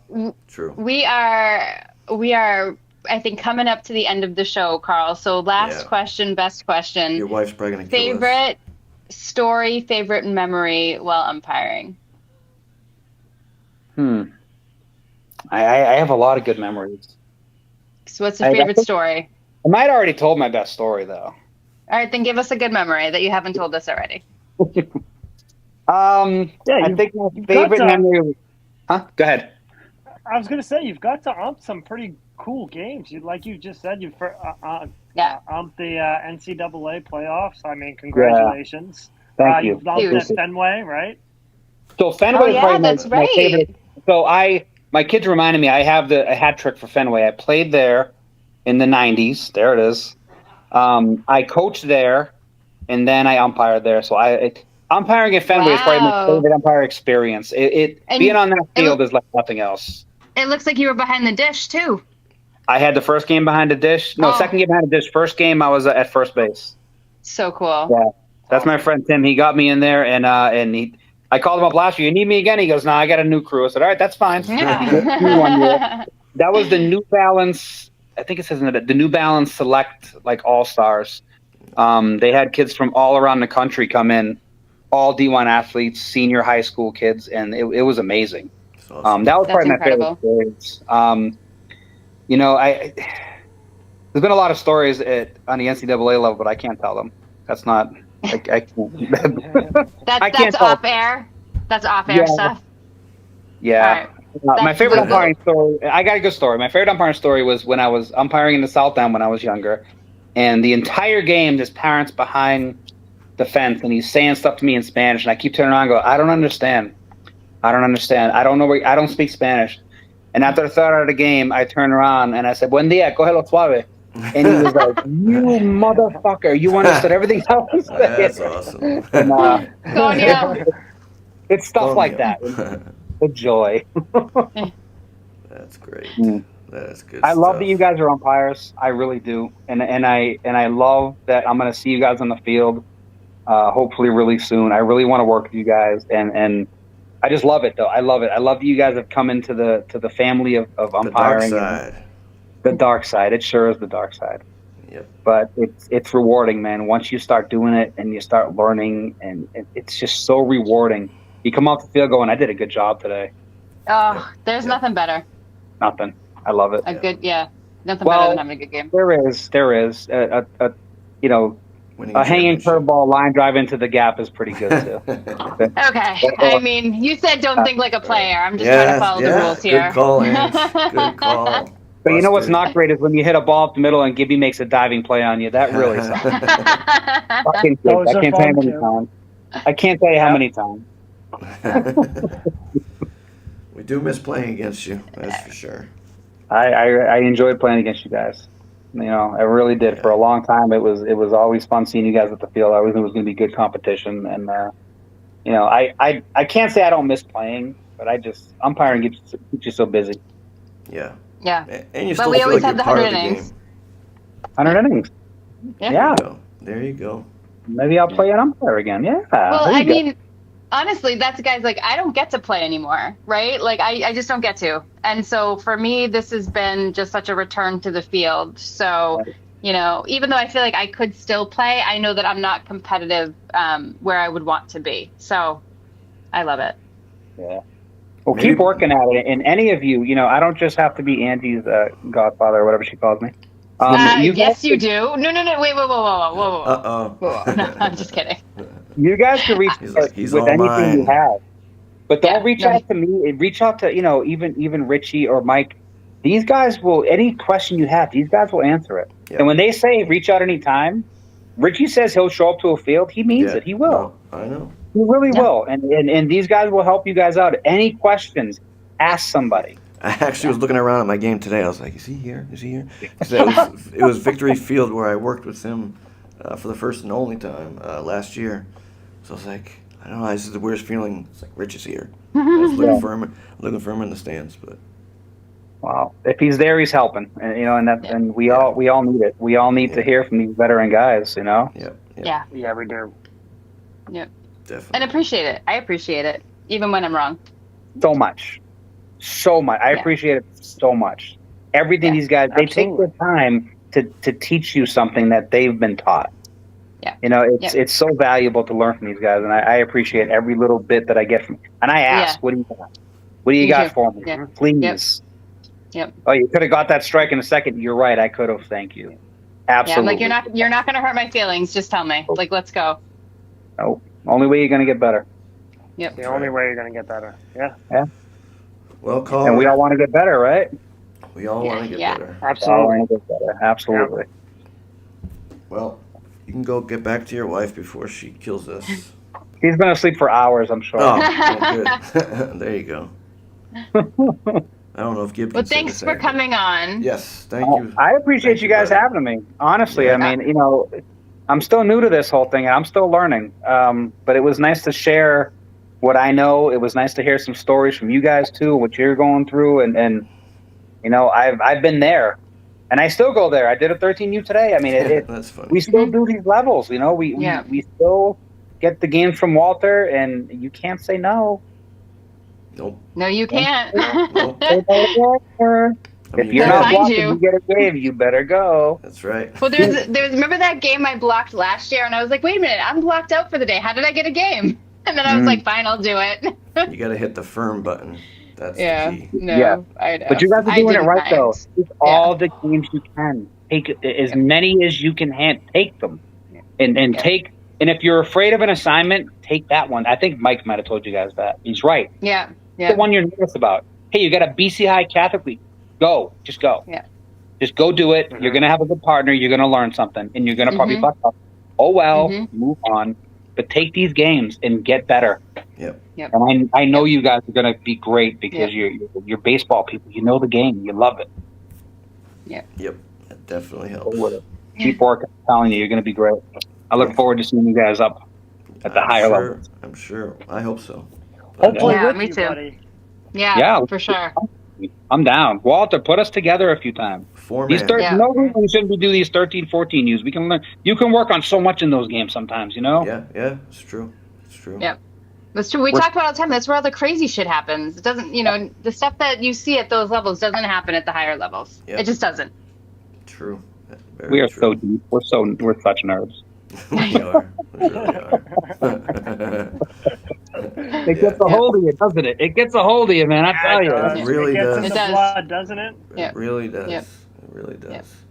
Well, good. That means we care. That's good. It does show that we care, which I think a lot of players don't feel that way about umpires. But there are umpires out there that do care. And I was looking through some of our chats, Carl, and so in honor of this episode, I bought a black shirt and a sky blue shirt to add to my collection. So you need them. Let's go. You need them. Well, we got to talk about that pinstripe Red Sox shirt you got on right now. That's blasphemy. This was my Mother's Day present. No, this was my Mother's Day present. So I had what to I wear meant to say is it's phenomenal. It's great. Oh, thank you. Yes, the kids will love that. Awesome. I saw the pinstripe. It triggered me. I'm sorry. I saw the pinstripe. I know. I hear you, but no, it's I'm the Dodgers hat. Who cares? Red Sox. But I'm back and forth though. I got to be honest with you right now between the Red Sox and the Dodgers. So jump on the bandwagon. I mean, if the Dodgers don't win it all, then they've choked. This is my Mookie Betts hat. All right. I was gonna say Mookie's my man. So I wanted to name the dog Mookie, but we went with Benny the Jet instead, which is just as fine. I dig it. Benny the Jet Rodriguez. Don't forget that part. Right. Benny the Jet Franklin Rodriguez. Benjamin Franklin Rodriguez. I like it. Yeah. That's his name in the show. The Jet stole home. I love it. Favorite movie? All the time. Best movie of all time. We played that during my wedding. Right before I walked down the aisle, that was the movie that was on. That's awesome. Yeah, we got married. Yeah, we got married at home plate. That's dope. Yeah. Isn't it time for Angie's woman segment or something? Oh no, I think we've like gone a little over tonight, but I'll bring some stuff. Although I will say that this week is Women's in Baseball Week, so the May 11th to the 17th is Women's in Baseball Week. Yes. Good. So let's all celebrate. Keep an eye out. Yeah, for real. Absolutely. Carl, thank you, buddy. Yes, thank you so much, Carl. Thank you, guys. I appreciate it. Had a lot of fun. Have a good night. I'll see you on the field. Yes, sir. Talk to you Absolutely. soon. Good night. Bye, bud. Good stuff. How fun. Good stuff. Yeah. I don't know what was going on with my video feed, so my apologies, guys. No, I think it was my Wi-Fi, actually. I was getting a notification. Oh, mine was being funky, too. Yeah. So, Technical difficulties all over the place. So Ange, I know this is usually, time for your segment, Diamonds Are a Girl's Best Friend, but it being Mother's Day, we decided to do a little something different here on Fielder's Choice Podcast, and your kids wanted to send you a little video, so take a look. She's our mom. Of course she deals with our shenanigans. Oops. She's our mom. Of course she does our homework for us. Not She's our supposed to mom. be- Of course she takes hour-long baths to get away from us. She's our mom. Of course she Hold on, deals we gotta with our start it over. shenanigans. She's our mom.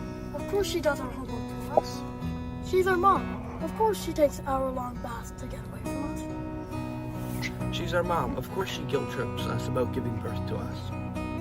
She's our mom. Of course she gambles her inheritance away playing online. She's our mom. Of course she ignores us while reading her trash novels. She's our mom. Of course she donated a kidney to a friend so that she has 0 extras for the rest of us. She's our mom. Of course she yells at us. We're way better than Daddy's actors. She's our mom. Of course she loves us. She's our mom. Of course we love her. Oh, Oh, I hate you guys. Oh my god, That is awesome. yeah. thank you so much. That is awesome. Happy Mother's Day. I have no Happy words. Mother's Day, Ange. Thank you. And that, folks, is diamonds are a girl's best friend. Oh, Yeah, That was thought awesome. That was very cute. I like the poker. The poker one. Like, we can relate to from the that. one who always tries to tell everybody what my hand is. Narc. Yeah, they're always yelling her hand out.